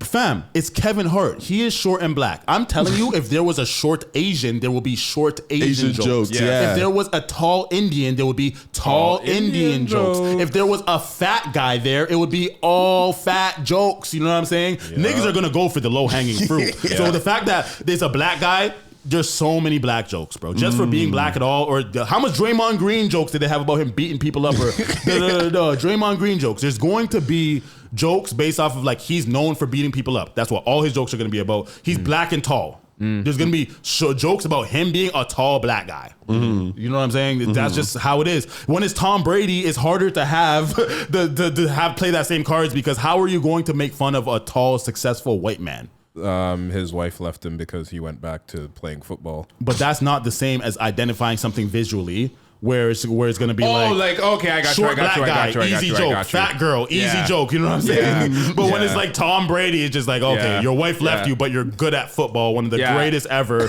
You're tall, you're handsome, you're da da da da. Like, what is there to really roast Tom Brady? But you have to find the most personal thing in his life. Yeah, all of it, realistically, all of it would just be surrounded with like football conspiracies. Jokes. It would just be like like the whole taking the air out of the ball and like Bill Belichick and like all this shit that like a lot of people probably wouldn't even really understand because they don't watch football. Facts. But if it's like, like you were saying, if it's something that's very apparent, you're a fat person, you're an Asian person, you're like, we're just gonna profile you. Facts. I heard put Chelsea Handler on the screen for a second. I heard a lot of jokes on the roast about her liking black men. Hey, so her liking the BBC. You know what I'm saying? Yeah. And she about her being a whore. Okay. So what are you trying to say? I'm trying to holler? Smash or pass? What are you guys saying? Honestly, she looks a little older. She has money. She's a successful comedian. Let's search some Chelsea Handler. Let's see. A little. The milk is about to expire. She looks like the milk is about to expire, but she has some money, so the money actually adds a little bit more to the expiration date. Yeah, I think she has she has some jugs too. She has no ass. No, that's the issue. She has no ass. That's the issue. That's why you can't see it nowhere. Yeah, you could tell she has no ass. Yeah. She has a real white girl ass. Yeah. Damn. She dated 50 Cent. What? Chelsea Handler says 50 Cent. Click Yeah, that. they were making fun of that the whole time. Where is that? Where do you see that? Nigga. Yeah, she dealt with 50 Cent Chelsea for says a bit. was screwing around when he declared support for Trump now backs. She has one thing that I don't like about her face is that she really ages like a white woman. Like she really has that. like bro, like when they say that black don't crack and white people age like milk, it's just like literally she's the face of like, damn, you look like you're getting up there. But I feel like part of it too is like all the corrective surgery that she probably has done to try to look younger than she is. Maybe, I don't know. I think that's what makes her look a bit uncanny, to be honest. What are you reading, nigga? Surprise fans when they started dating in 2009. Damn, that's crazy. Wonder what she looked like in 2009 though. You know, the milk can expire fast, man. Within a 2-year period, you're like, damn. Y'all seen Hillary Duff lately? She looking fine, bro. Hillary Duff was looking so fine. Fam. Hillary Duff still honestly, fine. I know, that's what I'm saying, bro. But fam, smash or pass, you guys never answer. You go back. You know what? How old is she? Go to the Google. She's 50. She's 50? Yeah. 50, eh? 50 piece. I'm not gonna lie. No, I'd smash though. I'd smash. She coming to Toronto when? Hold on. Saturday. Oh, October 10th. Saturday, October 10th. We got a chance, boys. Let's make our plans. She said she likes the BBC. Yeah. She might like a little young boy. Yeah. She's 1975. 51. She's older than my dad, fam. That's crazy. Your dad's mad young though, fam. That's a bad thing. You really can't compare your dad's age to anybody. He was like 18, 17 when he had me, some shit like that. Yeah, but I'm saying like right now, like he's still young. Is he? He's about to hit like 50, fam. Is that young? I mean, he's just about to get to middle age. He's like, for having a 30-year-old, like, yeah, nigga, you're young. Okay. Okay. Quick question. We never got to cover our update on Iceman. Ooh. So after sitting with it for about a week, all 3 projects, what is your what's your updated thoughts? See-through shirt. So I'm not gonna lie. I haven't listened to the other 2 albums as much as I have Iceman. I've just been listening to Iceman over and over. I've heard that again. a lot from a lot of people. They haven't even. Yeah. I heard some people say they couldn't even find the other 2 albums. They didn't even know, like they couldn't even find it. You know what I'm saying? That is crazy. But lots of people, they only listen to Iceman, and that's understandable. Like, Iceman is such a complete good album that is like it's enough. You know what I'm saying? Like everything else is like, I feel like people are gonna catch on to the other ones afterwards because Iceman was such a solid like, not an entree. What's the main course? Main course. Yeah, it is the main course. Main course. Yeah. Okay. I said something to the chat it's too much. appetizer, actually. Appetizer is the one that you have before you have all the rest of the stuff. Okay. Yeah. So is the entree the main thing? Yeah. Yeah. I think so. Okay. You could tell a nigga didn't grow up going to restaurants and shit. I remember the first time I went to a restaurant, I was confused. I was on a date. I'm like, what? I'm like, huh? That was me first starting to get into dating, and my parents only took me to Jamaican restaurants. So honestly, I remember the first time I went on to a restaurant. I was so confused. I'm like, what the fuck is a warm-up meal before the meal? Yeah. I'm like, what the fuck is this? Yeah. And then the whole tipping thing. What are you looking up? He says this crazy bar talking about like something, and then now you guys are trying to cop please, but like it's a double entendre of saying like you're trying to say to the cops please, but like gotta prepare that shit before the show. But well, I didn't know we were gonna do an update on Iceman. But I just want a quick update. I want to go into it. I just want to hear what guys are thinking. Oh, sorry. I was just trying to get to the whole point of like, and then after the more you listen to it, the more you're like, damn, he really said that shit. I think it gets better after every listen. The man said KYSASAP. That's some shit. I didn't get that at first. That's some shit that you could do for me. I'm like, God damn, this nigga's pissed.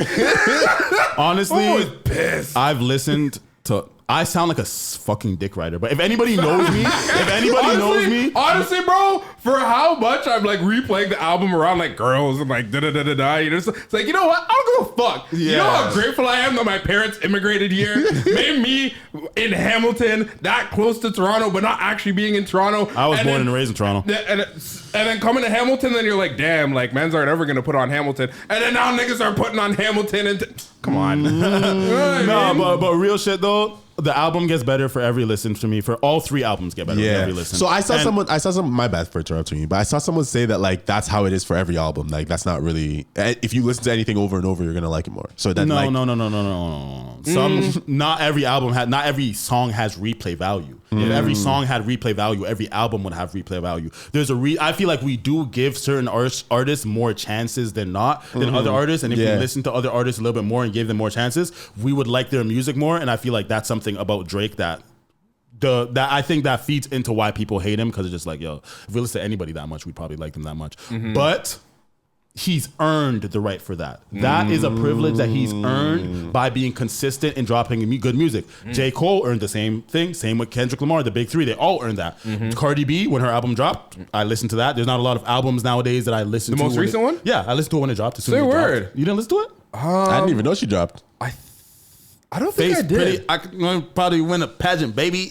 I don't think I have. I'm gonna have to though. They said I'm attracted. I be looking like a magnet, baby. Because I remember when her debut album dropped, and I listened to that, and I was like, okay, she's serious. Okay, it was a big deal. It was her first album dropping in like 7 years. But I listened to all the big drops when they drop. You know what I'm saying? But Cardi's album was a good album. It had some replay value to it. But like I said, it's something that you earn as an artist by getting that replay value. There's certain artists that don't have that, even though they earned it. For example, J. Cole's last album, how much songs are you guys replaying from it? I didn't even listen to it. I listened to it maybe twice. J. Cole is one of my favorite artists. As a person, I like him more than J. Cole than Drake, just because J. Cole's such a down-to-earth seeming person. But his album, this Fall Off album, fell way below expectations. 100%. From what I was personally expecting. 100%. And barely any songs get a replay from me. And if I do replay it, it kind of has to be forced. You know what I'm saying? It's not like a natural, like, this song is stuck in my head and I want to play it. Facts. So That's true. I love J. Cole, but I do hold the artist that I like to a higher standard. I don't like every Tory Lanez project. Right. Same with Tory Lanez' last project. I listened to like three songs off of it. You know, I like the song, the project. It was very creative, but that whole theme. Peterson, right? No. He dropped another one, Slutty Bass.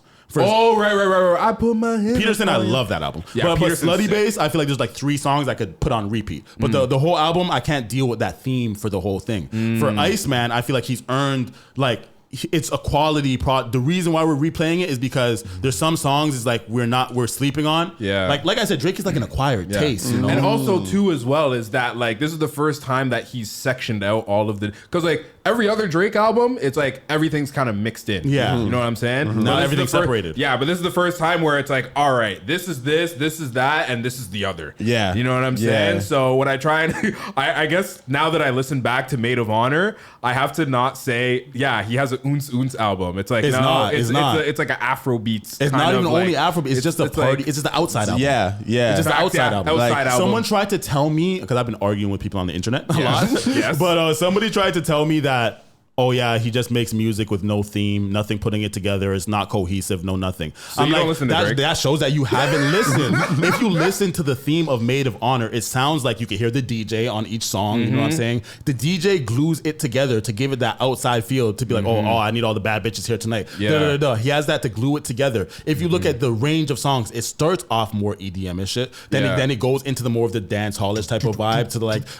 hey, new best friend, hey. Yeah. That sounds so fucking hard. Yeah. But like, they go into that, you know, and then it ends more melodic, you know what I'm saying? But it is themed. The R&B, the Habibti one, I think that project so good, on, bro. So people good. sleep on Habibti the most, but I love R&B Drake. I love Some Sexy Songs for You and everything. Honestly, there's not one song on any of the albums that I could straight up say that I do not like this song. Actually, one. Bees on the Table. 2. Sorry. What's the second one? Cheetah Print. Oh, I like Cheetah Print. Interesting. Yeah, I like that song's a little bit too weird Print. for me. It made me feel like makes me feel like I'm a sexy nigga in the fucking 80s. Ooh, that's cheetah. It sounds like something like, I don't know, like it doesn't feel like it's not I bad. like Cheetah Print. But like honestly, what's bad about it? What's bad about it to me is Sexy Red's part. I just can't get to it in rotation. It's a skip when we're doing the 1 hop this time, 2 hop this time. Like, no, that whole shit to me, I just felt like it was a good idea for creativity. And I felt like if Kanye did it, people would act like he's the greatest person in the world. But it wasn't for me. It wasn't bad, but it wasn't for me. It's a skip for me. But that song and Bees on the Table. Bees on the Table is fucking ass to me. I've confirmed after trying to like it that towards the end, the second half, it gets better, but 21 Savage was unnecessary, monotone as fuck, and there's a talk about him falling off. He's been falling off lately. And I think the song was only necessary for the message. B's on the table to show that he's in contract talk. This is a big deal. Yeah. Do you think it's a double entendre? B's on the table. What's the second? B's under table. What does that mean? The fuck? Blowjobs under table. No, nigga. Why would that be Some significant? shit a Kendrick fan would say. You know, like reaching, but like, because like, what would that have to do with anything? We get it. Drake gets head, but man suing his label and shit.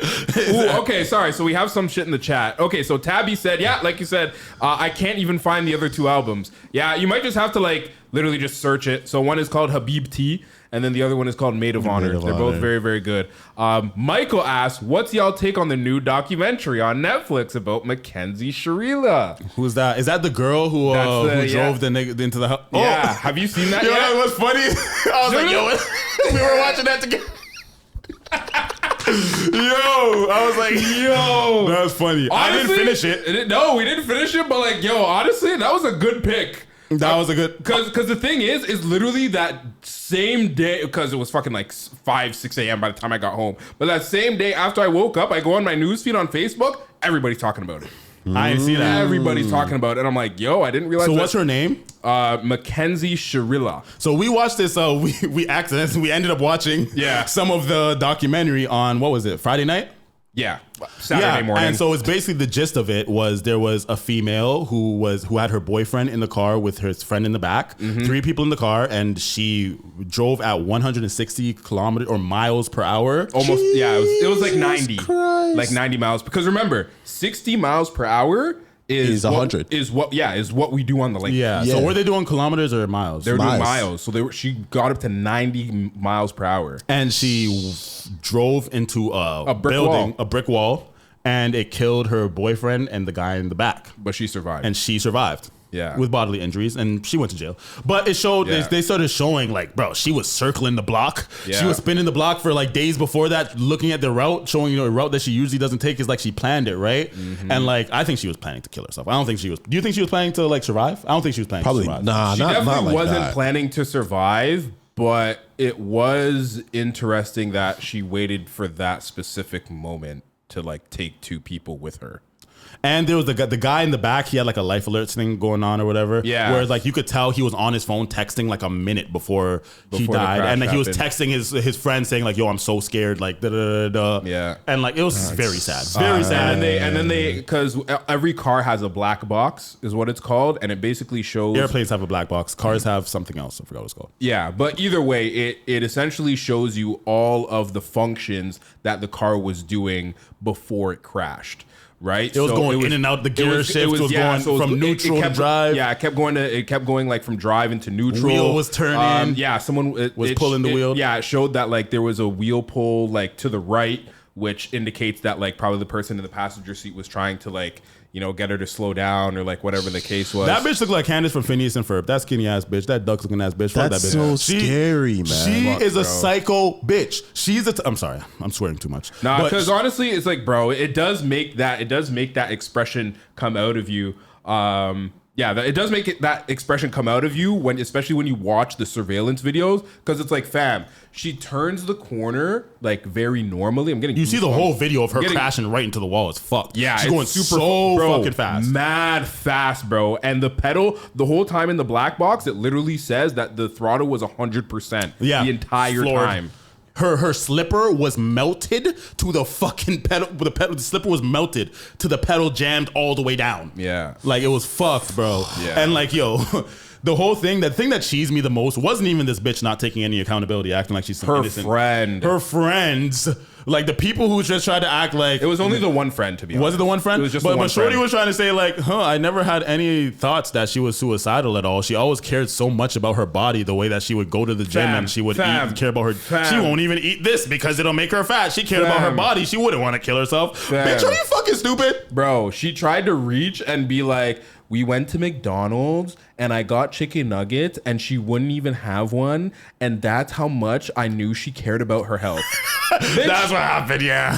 That sounds like an eating disorder. It sounds like you care about what people think. You care about your appearance. Yeah. You care about your parents, but it doesn't mean that you care about your life. Yeah, you only care about the aesthetics of having a fucking thigh gap. And then the way they make the documentary, she has bare selfie videos. It's like they took her Snapchat shit or her Instagram profile. Yeah, well, because again, like they're investigating a potential homicide. And they had all those videos of her. They needed everything. So they're showing like all of her social media posts. They're showing like all the weed that she be smoking and shit like that. She was balling up. Yeah, they found mushrooms on them and shit like that. What cheeses me is that I feel like I know girls like her that look like her and act like her. You know what I'm saying? That's scary, man. It is scary, you know what I'm saying? But you never know nowadays. Yeah. Because I'm sure that they would never expect that bitch would be that nuts. Facts. For sure. Facts. Rest in peace to the people involved, though. Rest in peace to the other thing that made it super sad, too, is the fact that when the one guy was talking about, literally, I was like, the original plan was that I was supposed to be driving him home, like the guy that was in the back seat,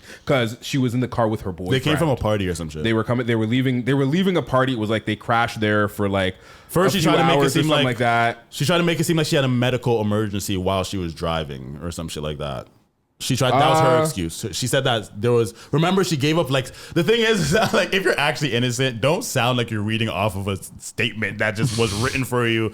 I had a medical emergency. Make it sound like that. Like nah, bitch. All the fact that you were rehearsing before the same exact route. Yeah. Like, and it's not a route that you usually take. You plan this first degree. You're spending the whole life in jail, and apparently she's in jail running shit. She's running the range and shit. Getting her. She has hoes. Apparently she has hoes. She's running the range. She's doing her thing, so I don't know. Damn, maybe she's getting paid for the fucking Netflix documentary. She's in jail for life, bro. She's Oh, when she started crying in court, oh, it felt so nice. It felt like joy to my heart. I love seeing shit like that. Yeah. Again, it was just super sad the fact that like what was the documentary called? Do you know? I can't remember. Shit. Yeah. You're gonna have to remember when we clip it. When we make a segment.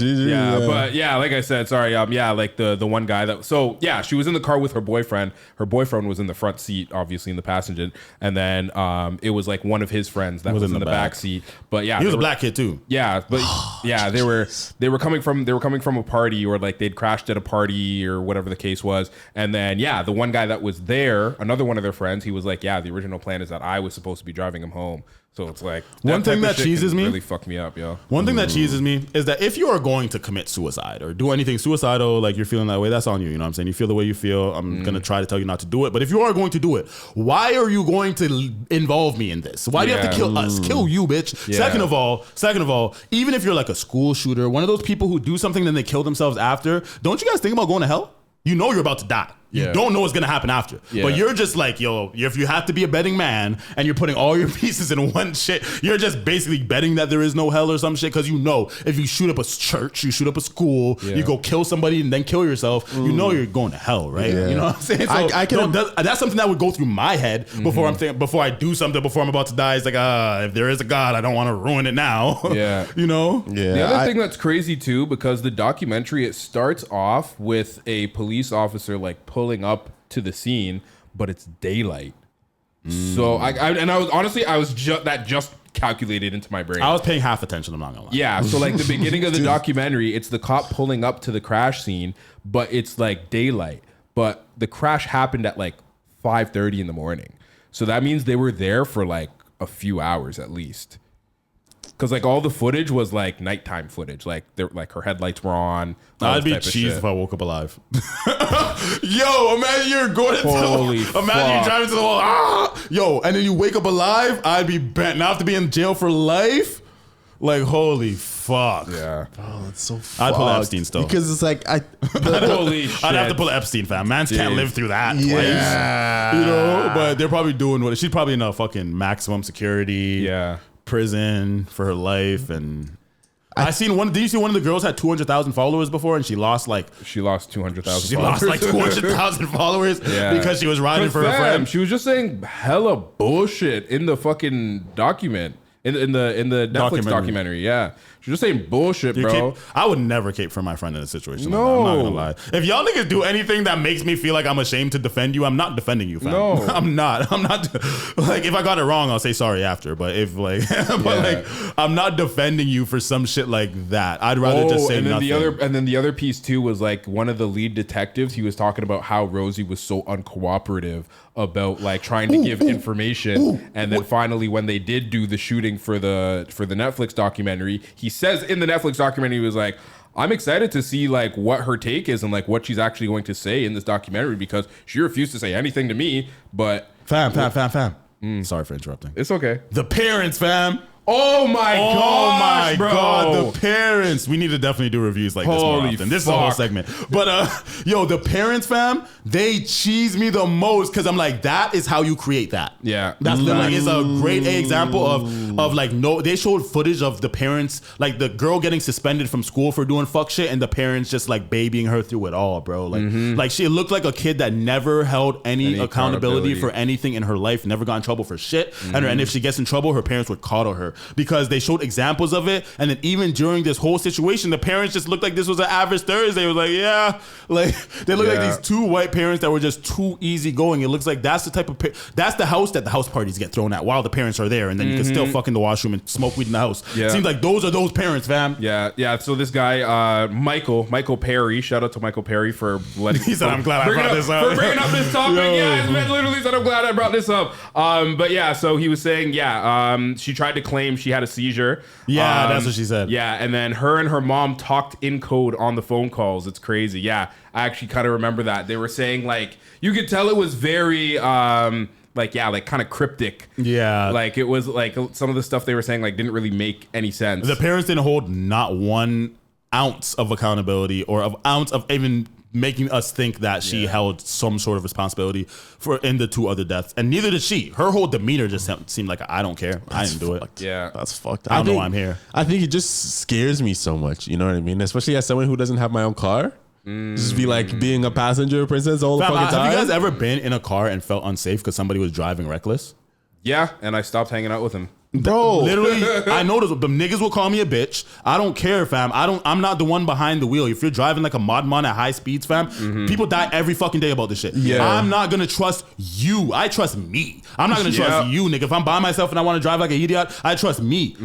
But like, nigga, you ever drove in a car going fast, fam? Once that shit goes over 150, that shit starts fucking shaking and shit. Like, depends on the car. Yeah. My shit car. My terrible car, bro. At the end of the day, fam, that's dangerous and it's unethical, and there's no logical reasons for you to be going certain speeds so fast. And I feel like if you have other people in the car and you're inconsiderate of them being in the fear of their life and you're still doing it, you are a piece of shit. Yeah. Honestly, it was kind of funny because like now that you say that, I just remember. So when I was on Friday on Friday at the event when I was trying to come back, right? So what happened was I was like, okay, I gotta leave. I left around like 11-ish, right? And I was like, well, I gotta leave because I want to get home on time because I gotta take the bus, right?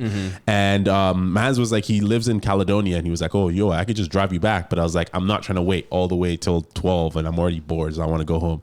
And then he's like, oh, it's only gonna take like 15 minutes to get to Hamilton from like Brampton. I was like, how? And he was like, oh, I drive super fast. I was like, I'm good. I'm good. He was like, what? He's like, I've never crashed till now. I was like, well, if you ever do, I don't. How much time are we at? We're over 2 hours. We're like 2:10 or something like that. But Okay. So that was last video. We didn't expect to handle this topic, but I'm happy that we talked about it. You know, so what was that documentary called again? What was the girl's name? Mackenzie. Honestly, we can look it up. Mackenzie. Wow, first thing that comes up. Mackenzie Shrilla. What is this shorty? Oh, wow. Yeah. What's the documentary Murder called? of Dominic Russo and Davion Flanagan. Damn. What the fuck? Where? Just search it back. Oh, what is it? Oh, there we go. The Crash. That's what it's called. Damn. Creative. Yeah. Very creative title. Mad creative. They sat and thought long and hard about that one. Yeah. But rest in peace to everybody who passed away in the crash. Yeah. And moving on to... What's the next? What's the last thing that we have on the itinerary? Something about OG. Question for AO. Oh yeah, this is actually a question that I have for Ayo. Okay. I feel like you're the only one who could relate to this, and I also do feel like the person in this video overreacted a lot. But okay, let's see. see. I feel like this has something to do with Nigeria. Put on the screen. Are you guys familiar with OG Anunoby? Yeah. Okay. Interesting. He used to play for the Raptors, and now he's on New York. Okay. Oh, so he's in the playoffs. About to be in the finals. Yeah. That's why he's here. That's why he's here. What is your real name? My real name is Ogugwa. Ogugwa? Okay. OG. You're not saying All right, it OG. All right. Wait, you're not saying it right. If you don't say it right, we can't say it. No. Right. Just, You're not saying it right. Ogugwa. No, I am saying it right. What? Could you say it one more time? Just slow. Not even slowly, but just one more time. Ogugwa. Ogugwa. That's interesting. Do you go by Ayo? Yeah, but I your go by actual Ayo. name is Ayomide.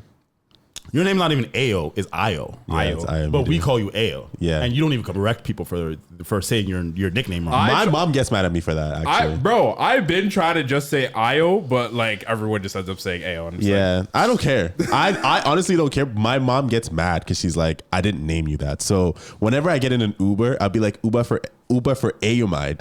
And she's like, that's not your name. But that's how they read it. That's what I'm saying. I was like, I don't want to cause any confusions, especially like when it's like a formal thing. I'm just like, Ayomide. They're like, oh yeah, okay, I see your name. It's right there. So that's how it's easier. Yeah, because if you say Ayo, then they'll be like, how do you spell it? Yeah, exactly. So I'm just like, Ayomide, but Just she's like, that's Ayo. not your name. You shouldn't be conforming. I was like, I don't care. See, look, I can't relate because I have a westernized name, a real Negro name. You guys Negro. have some more unique names than me. Yeah. And with my name, I get people call me Terrell a lot. My name is Tyrell. They call me Terrell, or they call me Tyler or something. I really don't correct. I don't really correct niggas, to be honest. As long as you're not like, I don't really care. Just don't call me broke, even though I am.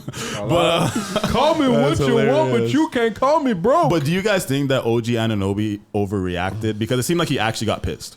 Yeah, some people actually care. You know what I mean? I think the closest I've gotten to getting pissed was when a nigga took my driver's license and saw my middle name. What's your middle name? You guys want to see my middle name? Yeah. Let's see your whole driver's license. Yeah. I want to see if I can read it. Yeah, but do you think that he overreacted for the?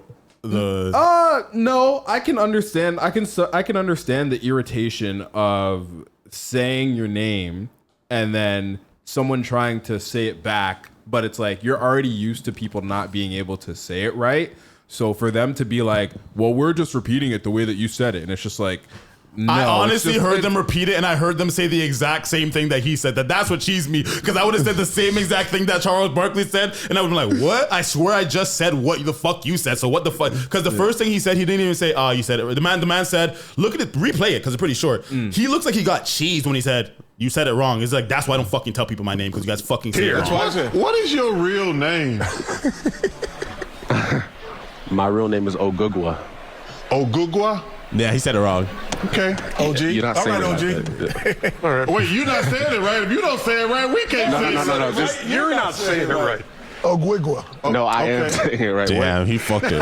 Okay, he doesn't seem as You angry as say I it one more thought. time, just slow. Not even slowly, but just one more time. Ogugwa. Ogugwa. Yeah. Ogugwa. I must be fam. I can hear don't the bring difference. don't bring me to Africa, bro. Don't bring me to Africa. Honestly, that happens with almost all cultures, bro. Facts. Like I see that happen so much with like Persian women when they like say certain things, or because they'll be like you just don't have like the right tone in your tongue. They can't even. So- Bro. They say it to me all the time. They're trying to say it like this. I'm just like, what the fuck? I'm saying a word. Why do I have to say it in a certain inflection? you have to. You know, You have to. But that's how it's like. they Europeans butcher my name, bro. Talel. Hey, Talel. I think it is what it is. Just call me Rex, man. Can you pronounce my middle name? Okay, let's It's the last one. Ayomide Ol. Let me see. Wait, let me try first. Okay. Oluwapelupi. Wait, Oluwapelumi. Yeah. You fucked up the pronunciation, but Oluwapelumi. I want to see if he can do it. Opalapawumi. Let's.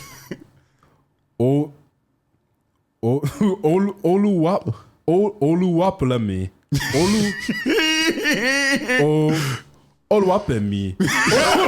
Taking how we both tried to say it faster, like it would sound better because if we say it faster. Oluwapelumi. My question is that somebody's first name? Is it Yes. Is it Oluwape? Is it Oluwape? No. Yeah, so it's Oluwapelumi. Oluwapelumi. It's hard. There's a lot of it's Oluwapelumi. Oluwa. Yeah, it's hard. Fam. You ever watch Soul Plane? No. You don't know about Gay Man? You ever watch Soul Plane? Long time ago. We might have to watch there's it this again. nigga named Gay Man on. He's not gay though. He's just mad African, and his name is Gayman. Like Gayman. Everyone calls him Gayman. He's actually played by Godfrey now. It's actually hilarious. So his character, because he's on this plane with Snoop Dogg, and Snoop Dogg eats the edible and he dies, but he was really in a weed coma. Yeah. And they had to land the plane. Like, Soul Plane is fucking funny. It's Kevin Hart's first big movie. Yeah. Yeah. But moving on, since we're almost at 2:30, that's where I'm looking to end. I think we got the name thing out of the way. Yeah. I think just for finishing thoughts on the whole idea, I think the whole thing is that as someone who has a name like that, you know that people will always butcher it, right? No, he didn't even want them to. Because you're right. Me watching it, it wasn't anger. It was more like, this is why I don't want to do this. This is exactly why. Yeah. So it wasn't like anger. You're right. I do the exact same thing too. That's why I say Ayomide, because if I say Ayomide, people be like, "Oh, how do you say that? That sounds interesting." And it's unskippable. It's basically what my generation would call it is you call it an unskippable cutscene. I'm fucking dead. It was like you gotta go through the whole thing. Unskippable cutscene. Yeah. Shout out to OG Anunoby though, making it. They're about to make the NBA Finals. They're one game away. They're 3-0 on the Cavs. Shout out to James Harden. He's been everybody knows I'm a huge James Harden fan. So whenever he does trash, he's 36 years old. But whenever he does trash, everybody's like, I get DMs, I get tags. You know what I'm saying? They're in my DMs. But I'm a loyal, fear the beard. But I just a quick note. The Western Conference Finals and the Eastern Conference Finals is going on right now, and this is the real actual NBA Finals because we all know nobody coming out of the East is going to win. So on the West, we have the Spurs versus OKC, and Game 1 was one of the best games that I've seen in a really long time, probably since last year's Finals, to be honest. Okay. But OKC and San Antonio is more important than the actual NBA Finals. And right now, OKC is up 2-1. Shea is from Hamilton, so I'm always rooting for the home team. You know what I'm saying? Put it on the screen so niggas can see. Oh.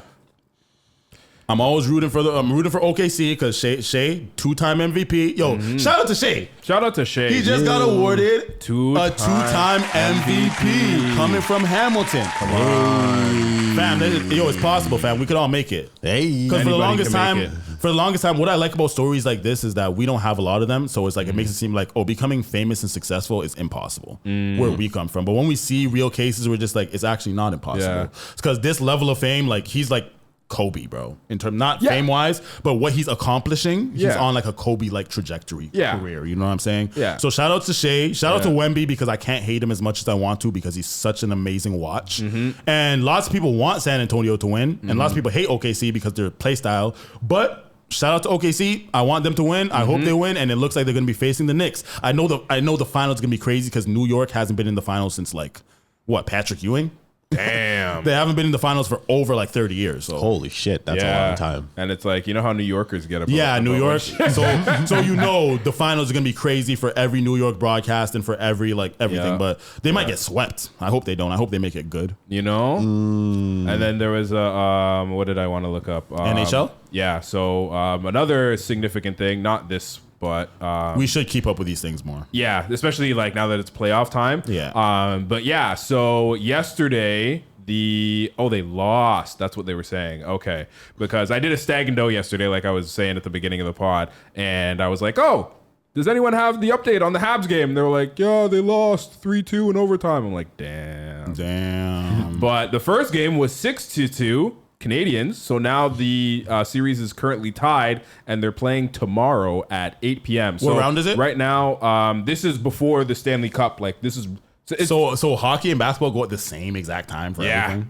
Whose idea was that? The fuck? That's why I put a status saying, holy fuck, overtime, and then somebody commented like, you're fucking late. I'm just like, but then like, oh, I thought you were talking about the hockey game. You know? So it is what it is. I don't really pay attention to hockey, but I do watch the little highlights when I'm running on the treadmill at the gym and stuff. Yeah. And like hockey is something that I don't watch, but I think that I could watch if I wanted to. I think that I could probably, I think I'd like hockey more than football. I'm not gonna lie. For sure. I think hockey looks pretty entertaining to be honest, watch. I think that's more of I think that's like a universal kind of standpoint is like I would naturally expect a lot more people to watch hockey than I would expect people to sit and watch football when they don't know half the rules and it's The like players it's and like shit. the players and Too like much people on the damn field, fam. Yeah, and it's kind of like it's pretty slow paced depending on the game that you're watching, because if it's like a very defensive game and there's only like fucking 2 touchdowns for the whole 3 hours, you know what I'm saying? So, but with hockey, it's like if nobody scores, it's still a very like it could still be a nail biting game. See? You know what I'm saying? That's one of those white. That's one of those white sayings, eh? What? That's a nail biter. Okay. Type shit. But yeah, the significance with this is that the Canadians also have not been like in the Stanley Cup. Who are you rooting for? Well, the Canadians are the only Canadians left in the playoffs. I don't know. I didn't know you only root for Canadians. Sorry.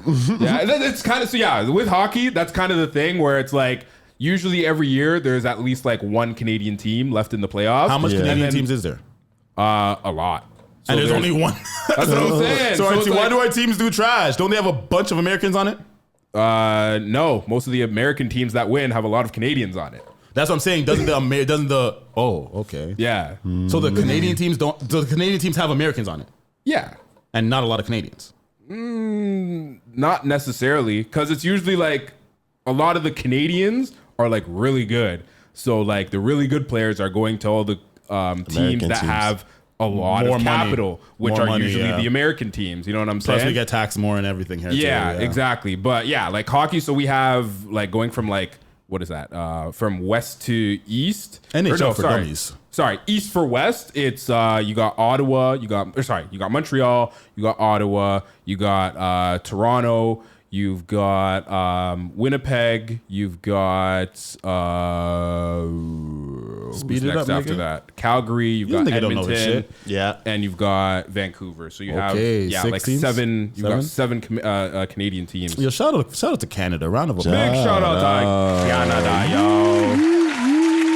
Yeah, shout out to the Habs. I usually don't shout out the Habs because I'm an Oilers fan, but shout out This to the morning Habs. I woke up in my igloo. I woke up in my igloo.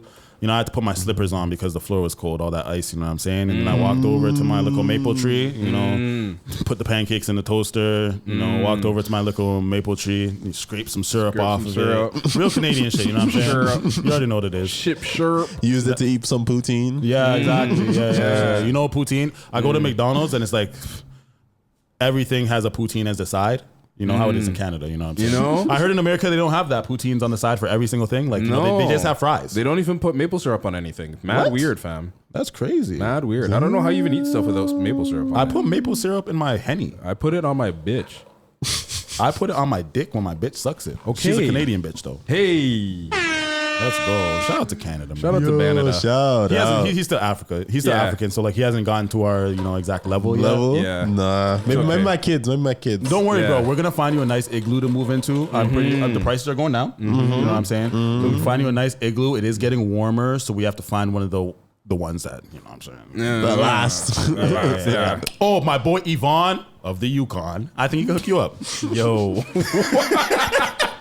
Yo, there's this polar bear that I rode the other day to work. I rode this polar bear to work. And this nigga, tell me how this fucking polar bear stops and then goes and digs up a Coca-Cola. Like, what the fuck? Wow. A bottle of Coke? Wow. Nigga. Wow. Be careful, polar bears will kill you. Yeah. That's facts. But stir up the pot. Hey, stir up the pot. All right. Stir up the pot. 60. Oh, I forgot to bro. Holy, man didn't even have it up on Did the you say phone 60? yet. 60. Do we have all the way up to 60? I don't know. 60. Do we have 60? We might have to draw again. Hold on 1 second. 60. Where the fuck is this? 60. I hope by 60 my life is like nice and healthy. I think we all hope that. Oh, You know? Yep, we do have 60. Hey, Okay. Is that the last one? All right now. Yep. Okay, what is it? Is it gay to God. get? We always have gay topic. Okay. So as a man, Yeah. Is it gay to get your shit waxed as a man? Also, does the gender of who is waxing your shit matter? It's not gay. What is not gay to get your shit waxed. what is getting your shit waxed? I don't know who put this. That was me. You put that? Yeah. What is your shit? What I knew that's not something that I would say. Like, this is not. I would have wrote it way better than this. What the fuck are you talking about, bro? Get your gooch and like your balls.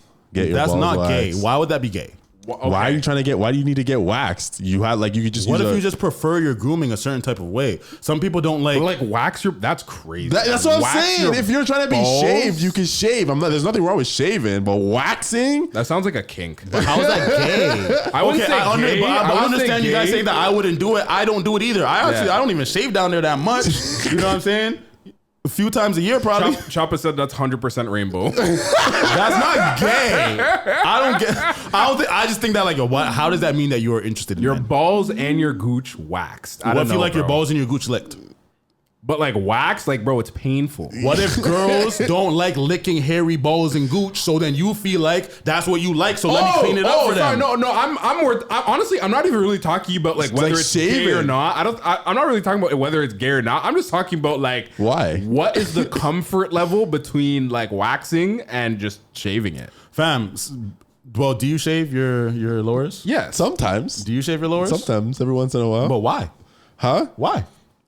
Because like sometimes it gets very hard for the soap to get down there and scrub up the skin and stuff like that. Okay, so then you know? let's put this into some perspective. Maybe the devil's advocate here. So we're assuming that everybody has the same amount of hair.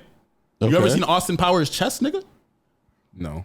Oh wait, yes. When he took off his Yeah. shirt in the movies, I used to always be like, as a kid, I don't ever want to be that hairy all over my front of my body, right? Yeah. What if somebody's gooch is mad hairy, fam, where it's uncomfortable, it's sweaty, it's your doo-doo's getting stuck between the hairs and shit. Like, you know, so your gooch is mad You hairy have and to your upkeep. You and have your to upkeep balls with it. and your balls is looking like Jesus Christ's beard. Yeah, you have to upkeep with that. Okay, but what if shaving? waxing? Okay, shaving's one thing, but shaving, is gonna grow back faster. That's not how it works, though. Waxing does help it not grow back as fast. That's the point of waxing. It's not to get a closer. Just you know? It's to make sure it doesn't grow back as fast when you wax. Okay. This nigga Chopper said nair. That's a good idea, though. That's a good idea. But I have heard that for like with nair, you aren't supposed to use it for pubic hairs. Oh, okay. Yeah, not a good idea. Not a good idea. Don't recommend. Don't listen to us. We chat too much. Yeah. So wait. So does the gender of who's waxing your shit matter? I would prefer it to I be a would definitely woman, but prefer- if it's a guy, I wouldn't call it gay. Niggas just doing a job. I don't know if there's men. Is it a gay man? I don't know if there's men that do Yes, there waxing. is, bro. Yes, there is. We'll have to. It's probably a Chinaman. You probably wax more girls than guys. I'll tell you that. Probably a Chinaman. Because It's probably with a a guy. girl, she probably wants a girl to wax her. You know what I'm saying? Facts. But so then should it be the same way with a man? Unless it's a gay guy. You guys are non-progressive. That's what you guys are. I was trying to think of the word. That's the perfect word. You guys are just non-progressive because now you guys are trying to make it so males can't be wax technicians, whatever they call them. Okay, so Gemini says waxing is generally considered better for long-lasting smoothness and softer regrowth, as it pulls the hair directly from the root rather than just cutting it at the skin surface. However, the right choice depends on your pain tolerance, budget, and lifestyle. It's not gay, bro. Let's have a vote. Is it gay? Yes or no? No. I guess I wouldn't consider gay if you're a porn star. What the fuck, my nigga? That's the first thing I thought of. I'm not gonna lie, no homo. But the first thing I thought of was that niggas in porn, they be like straight baldy. Like, straight baldy everywhere. Maybe sometimes it makes me second think. I'm like, do girls want that? You know, because I feel like it probably makes me look bigger. I think it does. I think that's the theory. Yeah, I think it does. Yeah, like when you shave. Sure. Yeah, I don't think I have any problems with that though. I've dealt with a girl that like actually preferred it not shaved. I know a couple girls who prefer not shaved. But do you guys, because like it looks girly to them. It looks too cleaned up and girly, you know what I'm saying? Yeah. They feel like a man shouldn't be that. Yeah, like, they like it's rustic, you know? Yeah. So do you guys care for girl shaves? Yes. I have yammed hairy pum pum. Me too. Wait, But just like- wait. That statement alone, if we just cut that up, I'll make a clip where it just starts with, I have yammed hairy pum pum. Hey man, sometimes little naturalness is all right. You know, it wasn't bad. As long as it's not like just a little seasoning. As long as it's, yo, you're gross, bro. Nah, fam. I've yammed hairy coochie, but I'm not gonna act like I liked it. I haven't. I'm not gonna lie. Yamming coochie is better when at least the shit's at the top. Yeah. When the shit's around the lips and shit. Yeah. Like you said, you have to. Like when the shit's like around the lips. Like nah. I'd rather you like honestly, if everywhere else is hairy, but you just shave around the clit and the lips and shit like that, and you just make sure that my eating like goals is like proper. So that your beard and your mustache don't get tangled in. Yeah. But you guys have any closing statements before we close it out? Because my baby mom's calling me because I have to bring my daughter home. Basically, there's nothing wrong with getting your shit waxed by a guy. We're progressive. It's I wouldn't do it. It just doesn't make you gay. It doesn't mean that I don't feel like, oh, you got your ass waxed by a guy, so that means that now you are homosexual and you like men and you want to marry a man and you like dick in your ass. I just don't obviously no. I just think that you say too many suspect things to be like, oh, if you do this, you might be gay. Something that doesn't mean you're homosexual. I feel like if we do that to you, fam, you'll be officially gay. I think when I say gay, it's more like a pause. You know what I mean? Like it is a pause. It is a super pause. It's pause, 100%. But you have to pause it or else it's gay. It's like as soon as he waxes, boom, pause. Well, no, because they have to put like the wax. Yeah. Pause every single time he touches you. Because like honestly, the reason why I even put it there is because there was a video that went viral on Twitter. This nigga chose 60 on purpose. Man wanted to talk about it. He had something on his heart. There was a video that went viral on Twitter about a man basically like recording himself getting waxed, and it was like a training session of a bunch of women like waxing his shit, and he nutted off at the end of it. Okay, that's weird. That's what I'm saying. But thanks for watching the Chat2Much podcast. I gotta fucking go. All right. I'm getting called still. This is probably gonna come through on the audio. Okay. No, I muted it, so you're good. Oh, okay. Yeah. All right. All right. Everybody, Thanks for watching the Chat2Much podcast. Bye. Peace. Peace.